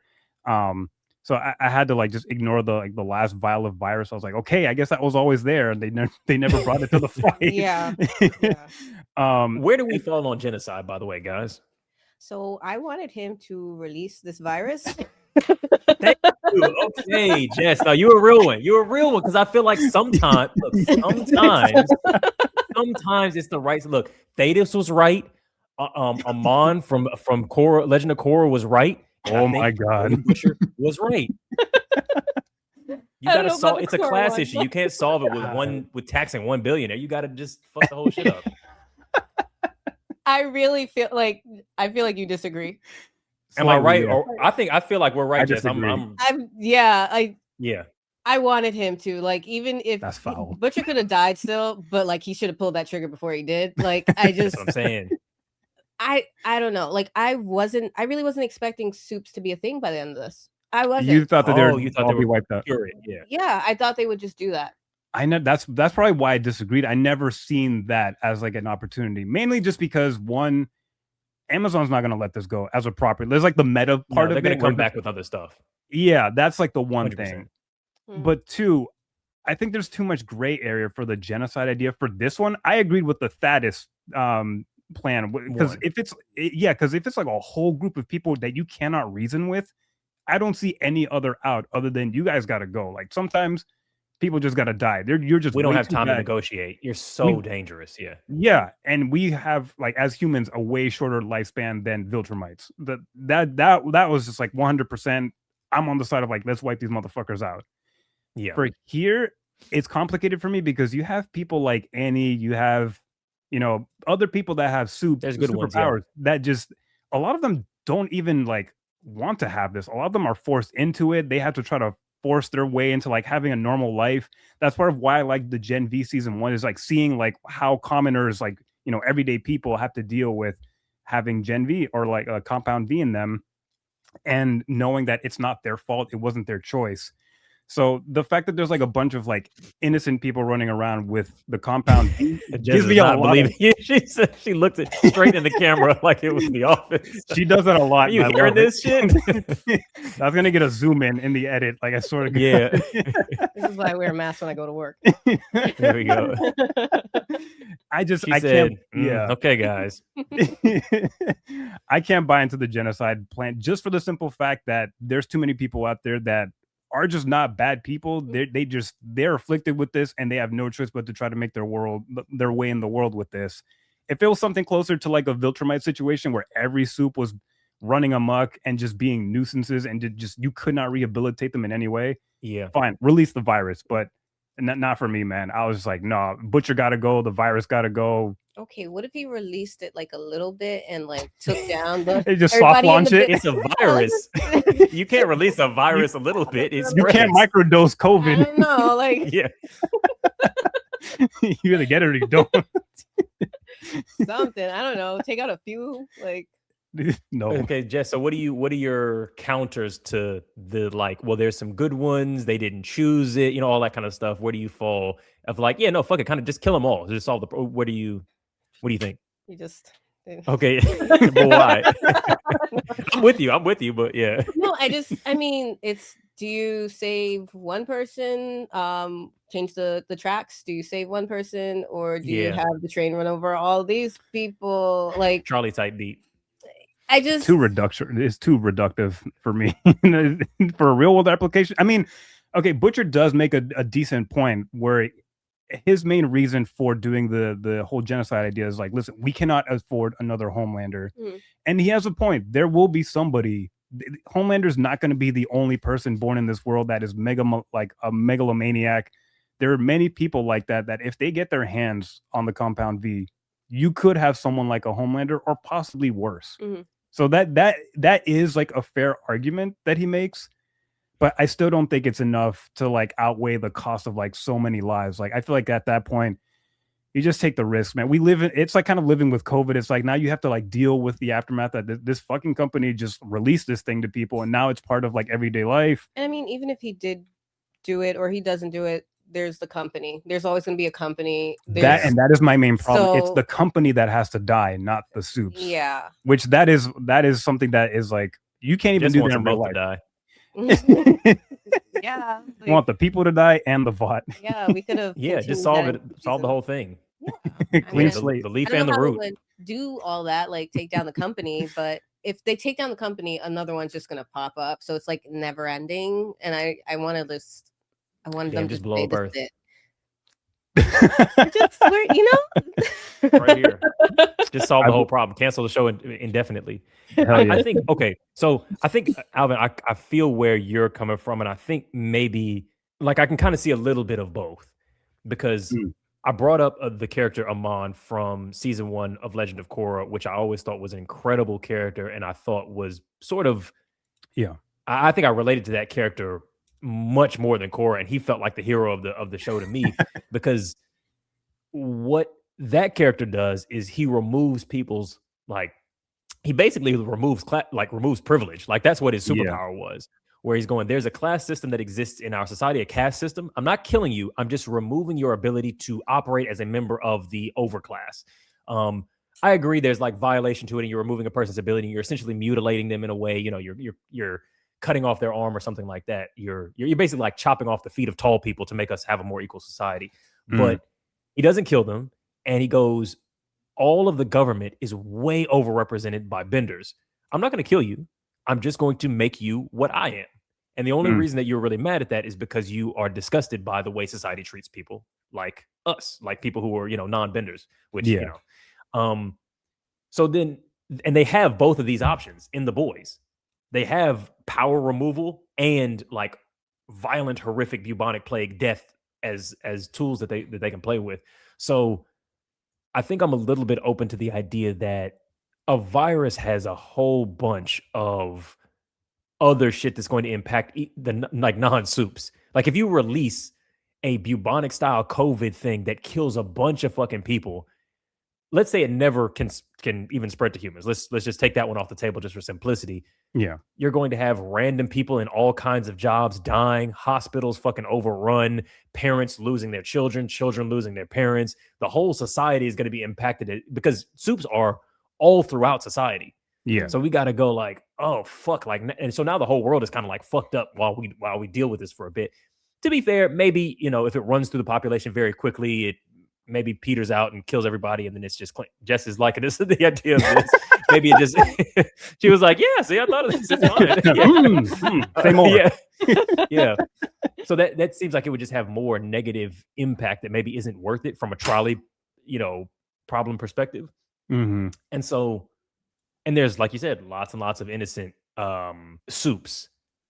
And so I think that other solutions are like, can we figure out a way to scale up the tit blast like power and make it, can we make it into a big laser and zap whole sections of city, or can we get a whole bunch of people in a room and do that? Can we destroy Vought and destroy every last vial of V so that they can never create another person, destroy all their records? And then it's like, even if another Vought appears, if you've destroyed the formula, that kind of solves the problem. So I think that there are more tools than just this like super violent, disease, traumatic, vomit your guts out way of killing all soups. But I do, to Jess's point, I do still think like as long as there are people who exist with godlike abilities, we've got a fucking problem.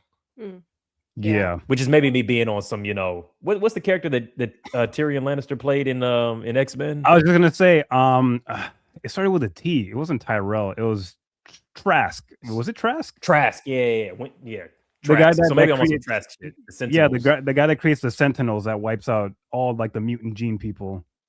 Yeah. So yeah, what if we just take away everyone's I was just power? gonna bring that up. You know, I could. Trask is not a good guy. You can compromise. I can compromise. I can, Yeah. you know, I'm Okay, like bipartisanship. We like to see you it. Thank know, you for crossing the aisle. Yeah. you said the kids and the parents, and I'm like, I don't want to tear families apart or anything like that. And Mm. you know, let's just put something out there that gets rid of all the powers.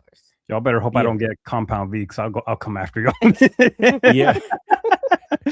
And that's why we want to do the because see your first thing that you did. Yes. You were like, don't get powers because I'll be evil. Yeah, we know. That's why we invented the virus. No, as a response to you attacking me, it's like, what? You got Compound V? Jess, we gotta kill him. Yeah. I love that. So That's yeah, funny. I think Butcher's impulse to remove the class of soups is a good one, but I think maybe the Vought might be more evil than The Vought soups generally. Vought Because is soups are also like they're like police or something like that. They're a victim as well, like Marie Moreau and all those. These are victims. Yeah. of Vought. I mean, that's the whole critique of like this show, is that the every superhero is like a super cop. It's like this is the Marvel Cinematic Universe in dark mode. It's just like, what if like all your favorite superheroes were just used for corporate interest, for military gain? That's all that they are. The real main villain is Vought. Like, if you wanted like a real like revolutionary type ending, it would have to be like the Vought company coming down, being done. No one could ever make any more soups. But again, that is also a franchise killer. And I don't think there was ever a future where we see like the actual source of the Compound V and the soups ever being gone. That would be the solution, but it's also like, how do you pull that off? Again, it's also trying to depict like reality. It's like, you can't take down Amazon. Like, a group of individuals that got beef with like Jeff Bezos, it's not like they could just go and blow up every Amazon and then boom, that's it. It's all gone. So no, but you can destroy like certain kinds of industries. I feel like that kind of thing has happened in the past.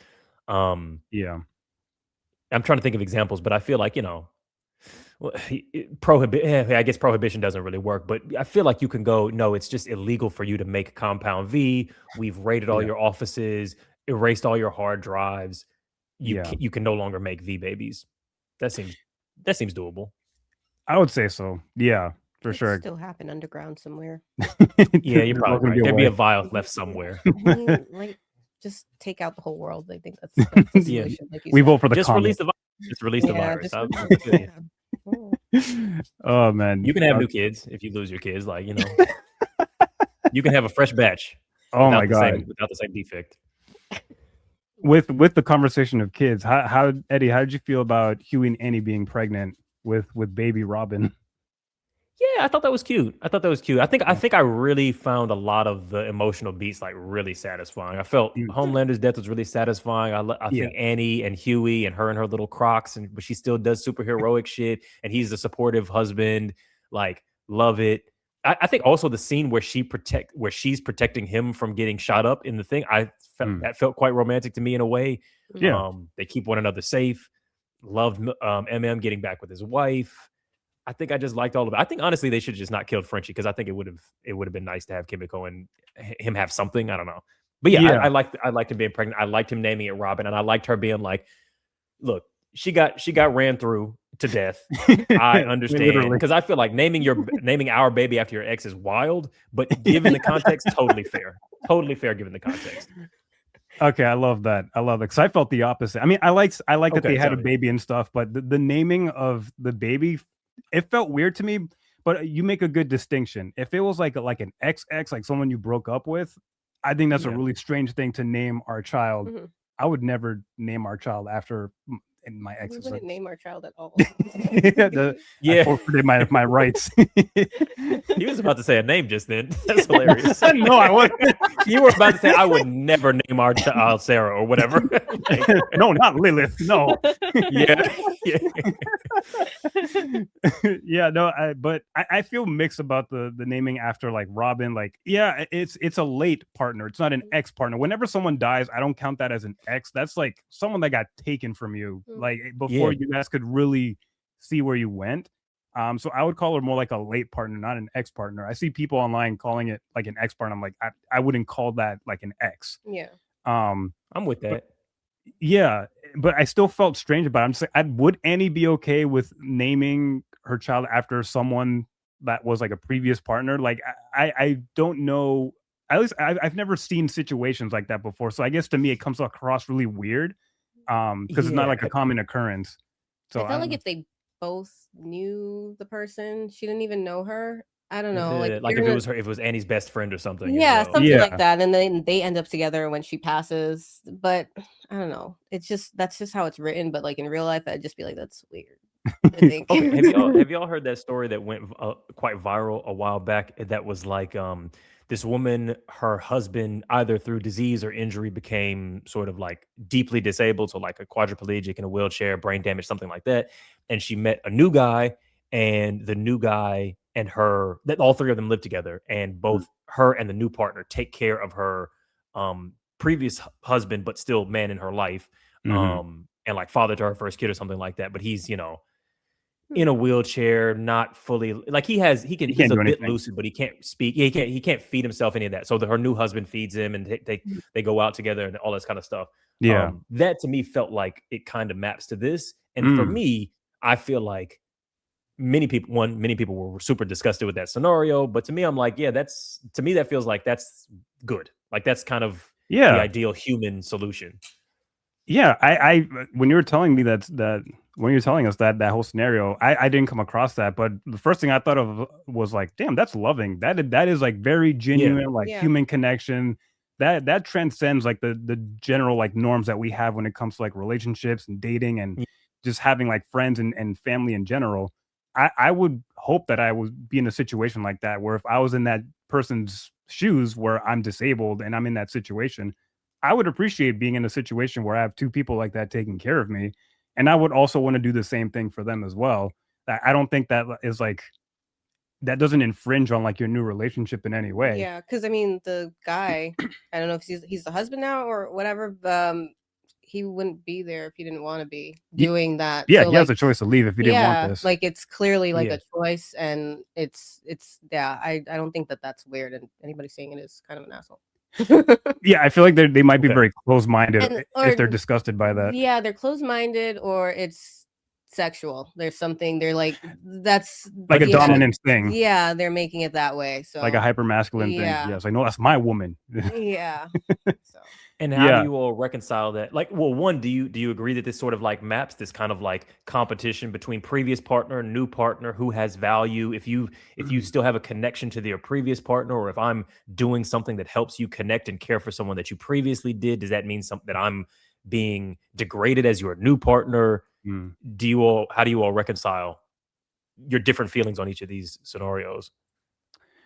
I think for me, I'd be more open to that sort of scenario because it comes from a place of like love and then also just like remembrance. This was a person that was taken away, and it's not like this, Robin was like is currently a threat to this relationship. It's really just like a memorial type of thing. Yeah.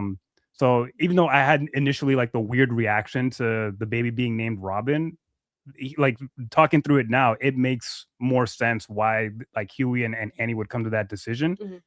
I think I wish that Robin was a little bit of a character before she had gone, because it's like as soon as she's introduced, she didn't have no time to be a character. Immediately. She didn't even get the like wife underneath the white sheets flashbacks or anything. Like she just dies.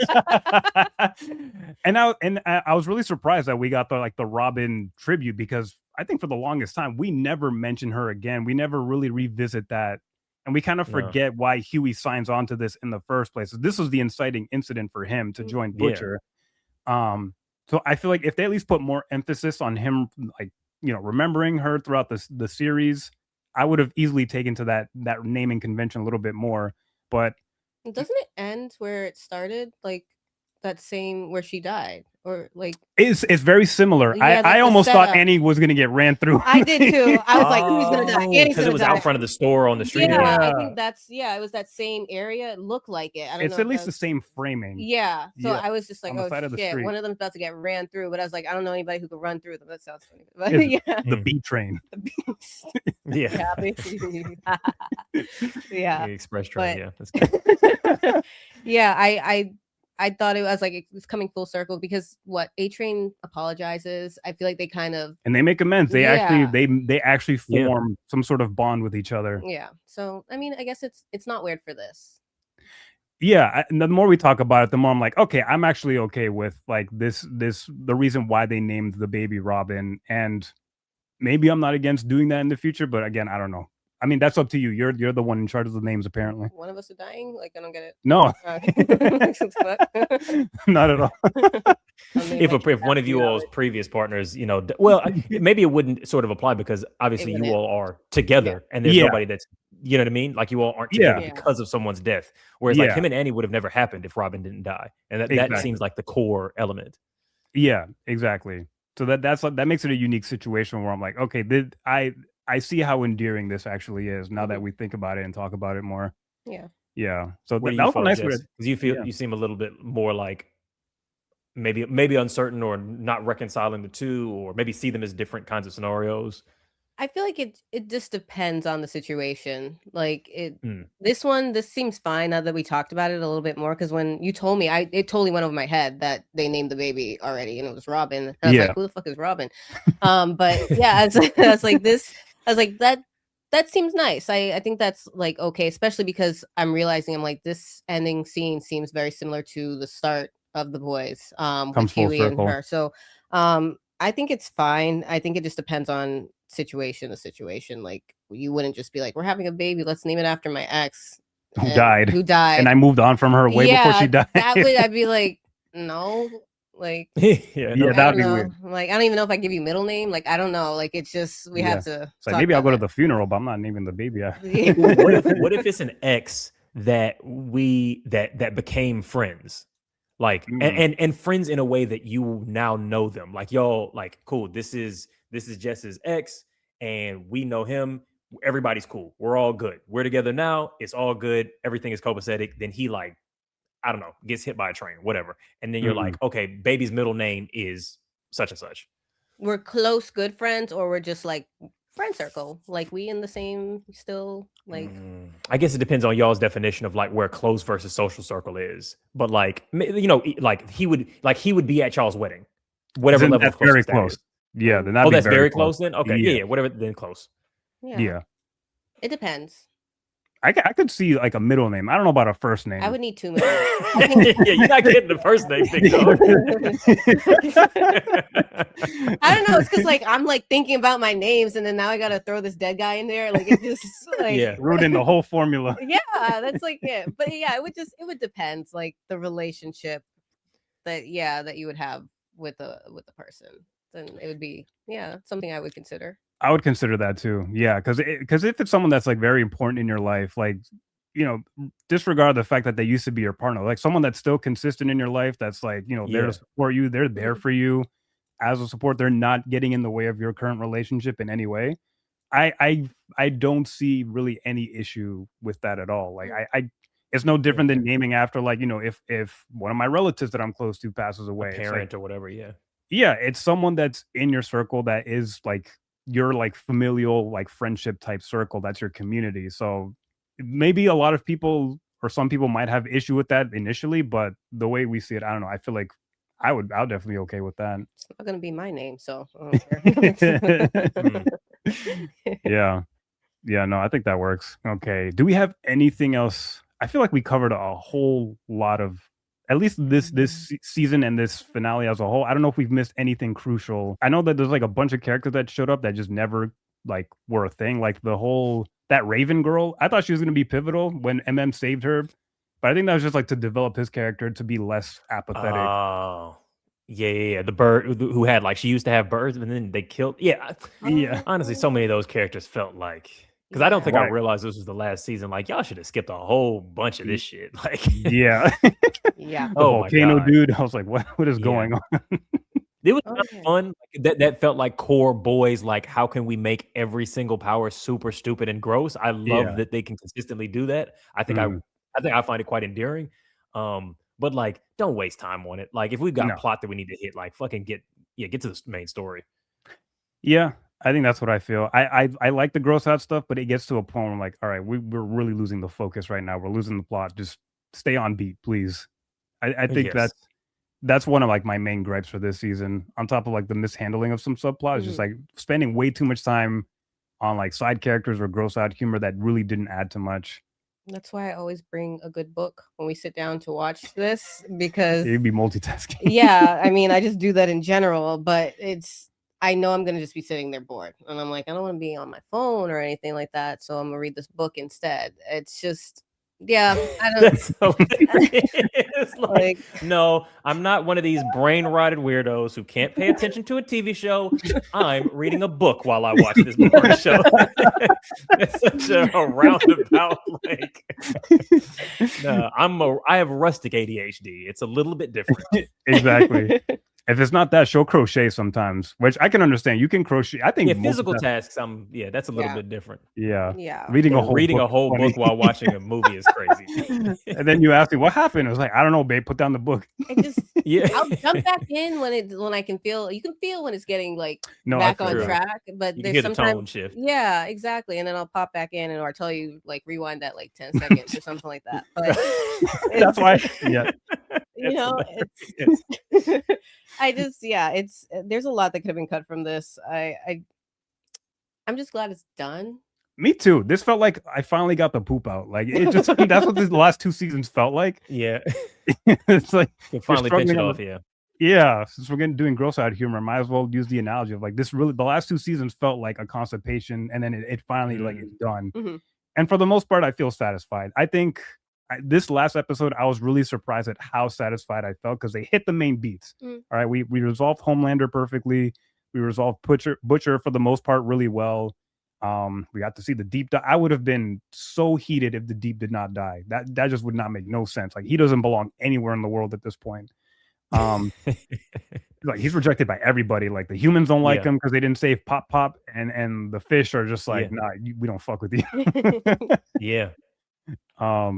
Yeah, and the then Scientologist fucking kicked him out. Like the Seven kicked him out. Like he's He's got nothing. There's nowhere. Yeah. If they just trim the fat and they focus more, like we didn't need the new Black Noir going to like having his whole like Wonder Man. I totally that's exactly what I was. I got realized. a little invested in that. I'm not gonna lie. That would have been great as like a mini series. Yeah, and I hate that the deep killed him, and then we just moved on because I started to get attached. I'm not gonna lie. I don't know what I was attached to, but I was just like too little, too late. No, I'm with you. Yeah, it was interesting. Same as David Diggs' character. It was just like you don't have time for this. Like if you're gonna drag it out to another 6 seasons or make these offshoots to where you like go cool, we're gonna kill Homelander, but then we're gonna keep the show The Boys continuing on with David and old boy who plays Noir too. But yeah, it's just a waste of time. But I agree. I actually really like the Wonder Man thing of like, oh bro, like this is my like, what's my motivation? Why don't I speak? Like I actually quite loved that character. Like low-key, I feel like they might have bit Wonder Man off of Noir because his actor thing came before. Yeah, no, for sure. And I think that would have been placed better like earlier in the season when they did like the one shots, because it was great to see Homelander's camp just fracturing in different ways. You saw like Firecracker, like she had like a crisis of faith, and these were all great moments that were just placed really poorly at different points of the season. I'm just like, it is too late to be focusing on this. They almost her got acting me. was amazing. Her acting was amazing. I almost started to feel bad for that bitch, and I feel like I should during the broadcast when she was doing the monologue. You can't like if you feel it, you have to just kill that feeling because I started to. I think it was just because she's a vile person. She is, but she had her fate. She had something that she believed in, and she let Homelander just like strip that of her. Like it just she sacrificed her own pastor that took her in. And then I was just like, fuck. I was like, that's really fucked up because I was just like, she was on a completely different path. She had a whole other life. She I don't know how she got here. Like it's so crazy to me. But I started to feel a little bit bad for her, and then he killed her, and I was like, all right, I don't have to do this. I'm good. Yeah, fair enough. Yeah, Cut those ties, yeah. you know? You made your bed. Now you're dying. Yeah. That's Basically, kind of what happens to you. Yeah. But she did that role so good. Like that was Oh yeah, she's great. Yeah. She's a good actor. Like, and hell yeah. I think that the way that they were humanizing her, I probably could have seen a redemption arc for her as much as A-Train. Like if they had spent more time, because you could feel that one, they established that Annie used to be her bully in school, which I feel like they actually didn't dive into enough. No, like we kind of see it off screen. It's mentioned, but Annie is still our Annie, and she's still this racist firecracker. So we don't see like a flashback to like Annie being like really nasty, to this like maybe dorky redheaded, girl in an all girls school and what that like damage might have looked like. Yeah. And then seemed like she was homeless on the streets, like not being able to eat, was like a poor person, and the church brought her in, and that evangelical to right wing pipeline to fascism thing kind of like, it's like, yeah, this is the Annies of the world. They bullied the shit out of me. This is how I fed myself. So it's not surprising that she went down this pathway. That's how she was able to literally fucking eat. So I could have seen a redemption arc for her, but I think I'm also quite satisfied with her nailed to the head as well. I mean, I think I would like to see a Genv season 3, like after Homelander, like post Homeland. Like, what do you do? Yeah, like what do you? How what would you imagine it might be about? Gosh, I don't even know. I just feel like we didn't get to release our deaths, cure thingy that I don't know what we decided on, but the virus, but I don't know. We were gonna make it like a take away your powers type of thing, but I think it would have just been like life after Homelander. I think there would have been like some sort of problem that comes up. Would it be taking down the company, as you said, because that's kind of what you would have to do, or will we see like a resurgent of because that was the next step, because you got Giancarlo Esposito right back in power. He's still he's gonna make better product. Remember when he told Homelander you're just bad product? Like somebody's gonna make better product, and he also said he's like, once this shit's all over, I'm gonna be right back in there he was. So it would have just been nice to see like what's gonna happen after, even if they want to like make season 3 the last one for Genv. That would have been fine. I would have just liked to see, like, I don't know, do I want like a ending where it's like, Vought rises again or some shit, or like, I would have liked that too. But it's again, this whole franchise is like a machine now. It's not like an auteur project. Like I would have loved if it ended the way that Mr. Robot ended, like someone that already has a planned ending. Like, I'm doing this many seasons, the company can't tell me what to do. We're just done. That would have been a great ending, but because we're dealing with a machine that is this franchise, I don't think you could ever see something like a Vought company being taken down, because then that kills the story itself. Okay, I think we should get into like our rating system. Eddie, we'll get you familiar with our little rating system. It's a little silly thing that we do. So think of like a scale of like 1 to 5, 1 being the worst, 5 being like the best possible thing that you got from this show. So we have the lowest score called Rotten Potato. So like, this is the thing that you just can't eat this shit. It's too salty. Is it the most potato? Yes, the most potato is like the legendary status. That's not giving out. So you got Rotten Potato, then you get Salty Spud. You could try to eat this, but just know it's gonna hurt your stomach. So it's probably still not good for you. Then we got Baked Potato. This will do you just fine. Nice baked potato. You can't go wrong with it. It's not too exciting, but it's still edible. It's still a good time. Then we have Loaded Potato. This got like all you got like your bacon. You got, if you want beef in that shit, chili, cheese. Yeah, all that good shit. I'm with whatever you want. Yeah, that is a really good show. And then finally, the most potato. There's no explanation for this one. This is literally just an inside joke that me and Jess had at one point. Yeah. Whatever's the most potato. Exactly. It is the legendary status. It's the best of the best. So, Eddie, what would you rate? First of all, this finale first, like just this episode. The season as a whole. And also rate the series as a whole, like seasons 1 through 5, if you feel you can rate that. Yeah, it's really difficult because do you all allow sort of like half point, like 0.5s, like 4.5s, or no? Yeah, we do like a sliding scale. Yeah. Okay. And then because I feel like there's like an acclimation thing that happens where you go, this was really good relative to everything else, and then you sort of go on the journey with it and you start grading it on a curve relative to itself instead of relative to the everything else. Yeah. Because to me, I'm like, The Boys is, I think in a general ecosystem, it's top tier, like anti-superhero fatigue fuel. Like people are still talking about The Boys, and Invincible is probably the other one Yes. in a way that, you know, Wonder Man is not getting that same attention. WandaVision is not getting that same attention. Captain America and the Winter Soldiers, Punisher, Jessica Jones, Daredevil, these all just feel like superhero slop at this point. Yeah. I feel like The Boys, even as it declined within the scale that it had created, still rested above most of what we were getting superhero wise. So I think I got to grade it for that.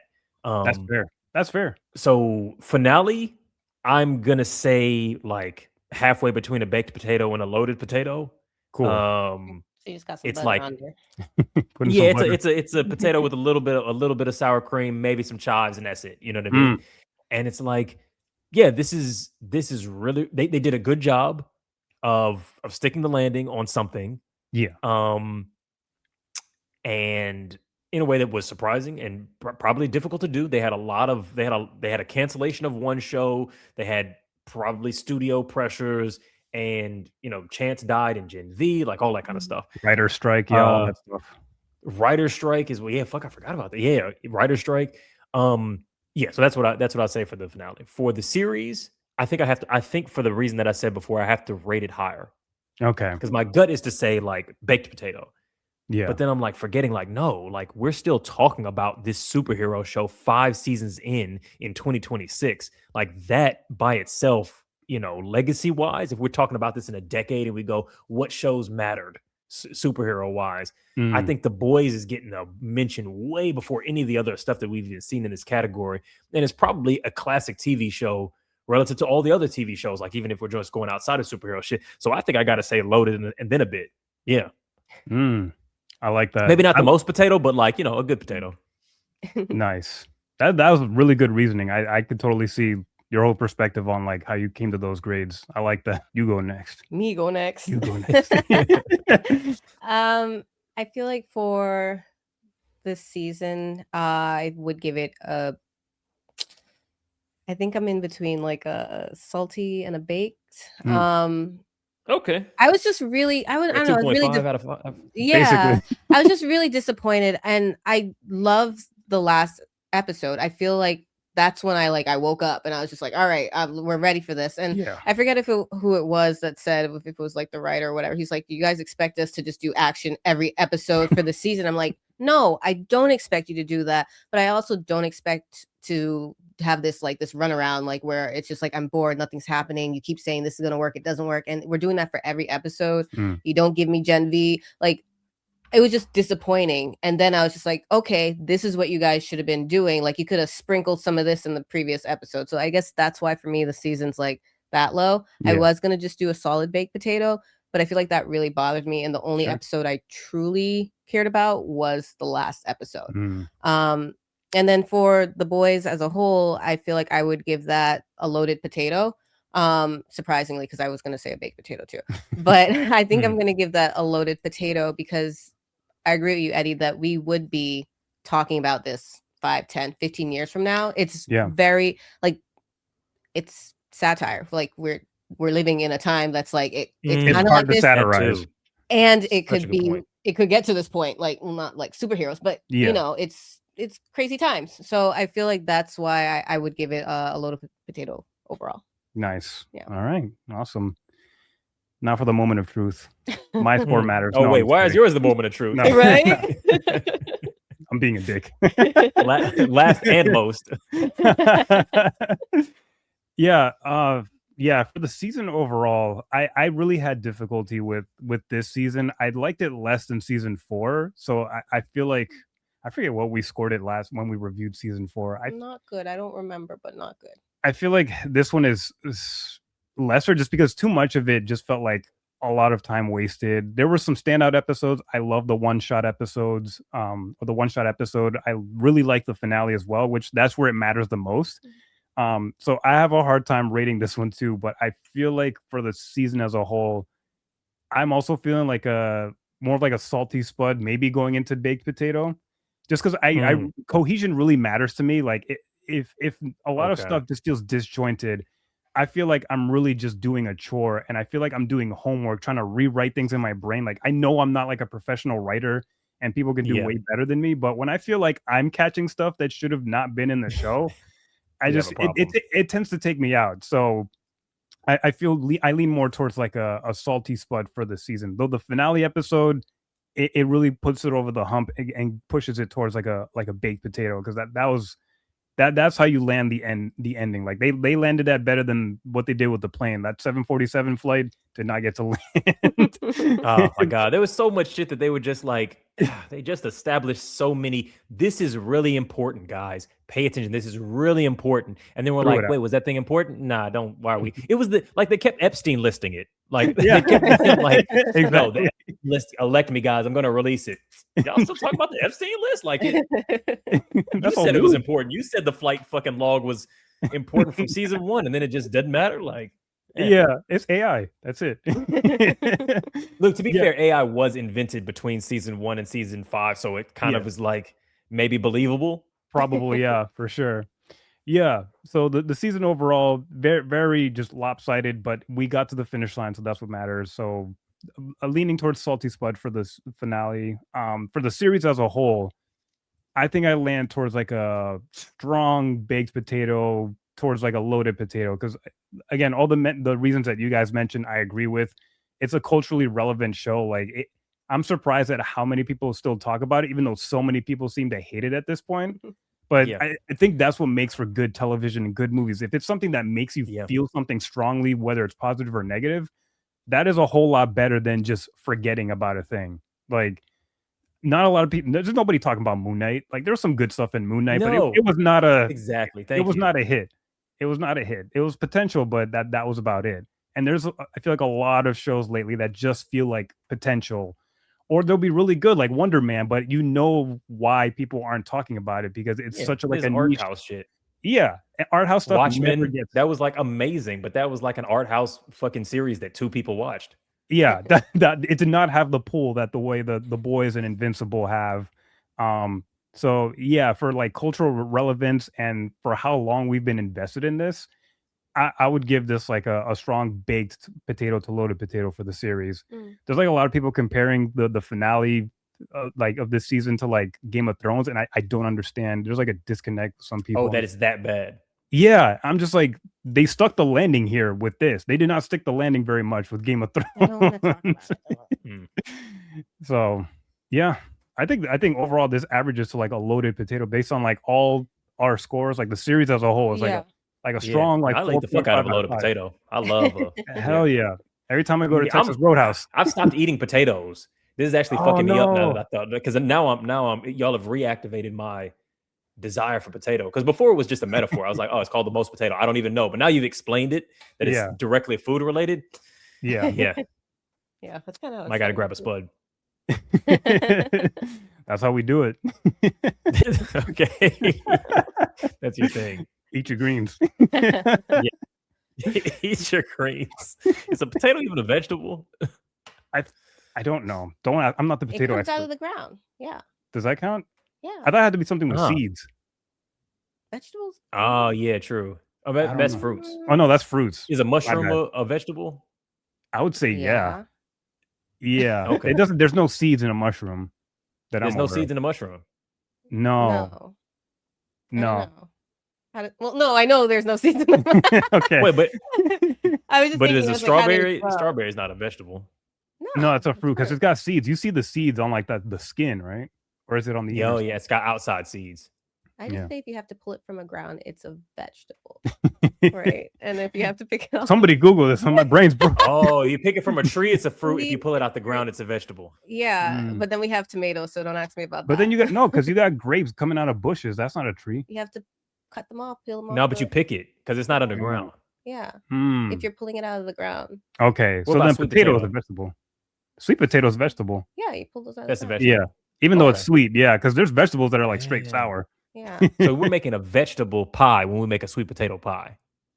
Yeah. Pretty much, yeah. Okay. Fair enough. The more we know. Yeah, damn. That's real All shit, right. though. Yeah. Yeah. Oh man, Eddie, thank you so much for joining us on the pod, man. This was really fun to chat with Absolutely. you on this. Yeah. No, I love the convo. Yeah, love what y'all are doing. Appreciate it, man. Anything you want to plug before I close this out? Yeah. Okay, so our card games, grab both of those. It's a red flag. In all seriousness, if you want to have some hilarious convos, follow us at Waving the Red Flag. That's on everything. So if you want to watch us on YouTube, if you want to listen to the podcast, do that. We've also currently got an affiliate link that we're doing with Normal, which is an adult toy brand, obviously because we're a relationship podcast. So you can, if you join the podcast and listen to that, you can get discounts off of all of their range of toys. And that's it. Yeah, that's me. Awesome. All right. Thank you so much for all that. Yeah, folks, check out the podcast, Waving the Red Flag. Check out all their good stuff. They got really awesome stuff that they got going on over there. We got a copy of the card games. We need new stuff for the game nights that we have. Yes. Yeah, send me y'all's address. I'll send y'all free packs. Word. Appreciate it. All right. Awesome. Well, that was our review of The Boys season finale, and I guess the series as a whole. Yeah. Folks, let us know all your thoughts in the comments below. And if you like this video, make sure to give us a like, make sure to subscribe, hit notification bells, do all that good stuff. Share this podcast and video with your friends, your dying dogs, your dictator superhero people, all that good stuff. Your baby that you named after your late partner, do that as well. We appreciate all the attention that we can get, even from a fetus. And with that, we will see you guys next time. That's an unborn American, Alvin. It's not a fetus. We take everyone around here, okay? We are open. Yeah. We'll see you guys later. Peace.